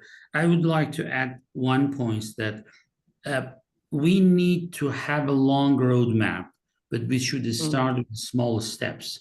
And the small steps should be closely monitored to provide success and to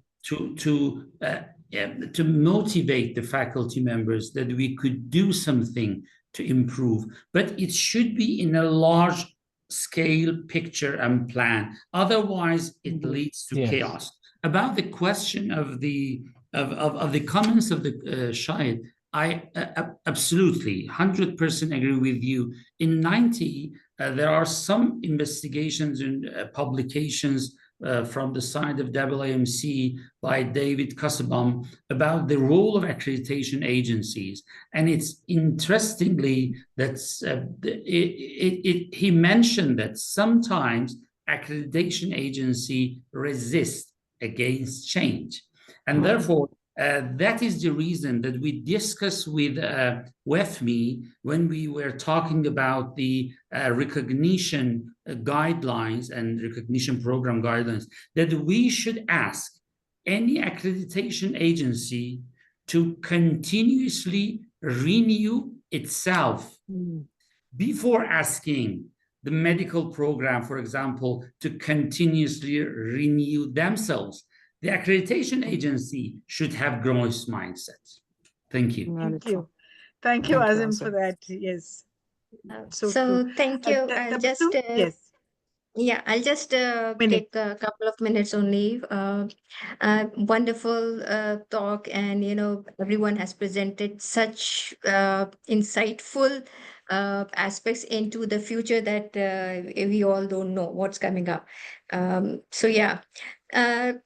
As I said, it has, and Professor Sanders also, and everyone else also mentioned that we have to have a vision. At least we have to have a shared vision. Like everyone has to share that vision, and then try to come up with their enabling factors that they can contribute to achieve that vision. And of course, the smaller steps needed to be. And for Mona, yes, what you can also do is, for your students, people have talked about the faculty, but yes, I will also talk about the students, because they need. For the undergraduate students, what you can do is just identify the essential skills that are needed for this point in time, so that you are able to incorporate within your curriculum what are the essential skills that are needed at this point in time, so that by the time the framework is ready, by the time you have the competencies laid out, at least they are moving forward. They are not stuck somewhere. Thank you, Tabassum, for that. And much as I hate doing this, I just have to say that we need to come to an end to this wonderful symposium. And who else than Sakina Naqvi to do the vote of thanks? But let me first just introduce Sakina to all of you. Sakina is the CEO of SIVU and is a seasoned IT professional with over 30 years of experience spanning software development, data science, artificial intelligence, and leadership.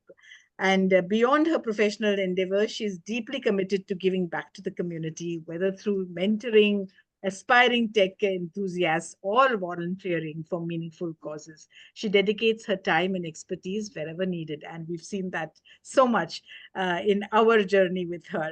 So with that, over to Sakina. Thank you, Sucheta. Assalamu alaikum and hello, everyone. Standing before you today is an absolute honor as we celebrate 5 remarkable years of al-Sadiq International Virtual University. This milestone is a testament to our shared vision, dedication, and unwavering commitment to empowering medical educators worldwide. First and foremost, I extend my heartfelt gratitude to our distinguished speakers and experts who have generously shared their time, knowledge, and expertise with us. Your insight have enriched countless learners and profoundly impacted the medical education community. To our dedicated faculty and organizers, I sincerely thank you for your hard work behind the scenes. Your passion and commitment have ensured that every webinar and course we offer is of the highest quality, bridging gap in medical education and professional development. To our participants and learners, you are the driving force behind our mission. Your enthusiasm for learning, your dedication to advancing medical education, and your engagement in our programs inspire us to keep growing and improving. Above all, we express our deepest gratitude to Allah subhanahu wa ta'ala for guiding us on this journey of knowledge, service, and excellence. As we look to the future, we remain committed to innovation, inclusivity, and making high-quality medical education accessible to all. With your continued support, I'm confident that the best is yet to come. Once again, thank you all for being part of this journey. Here's to many more years of learning and growing together. Thank you. Wa alaikum assalam, and have a wonderful weekend. Thank you. Thank you, everyone. Thank you. Thank you, Thank you, everybody. everyone. Thank Thank you, everyone. Bye. Thank Bye. you. Yeah. Well done. Been wonderful. Thank you so Thank much. you. Thank you, everyone. Thank you, all have been everyone. great. Okay, Bye. Bye. Bye-bye. Bye.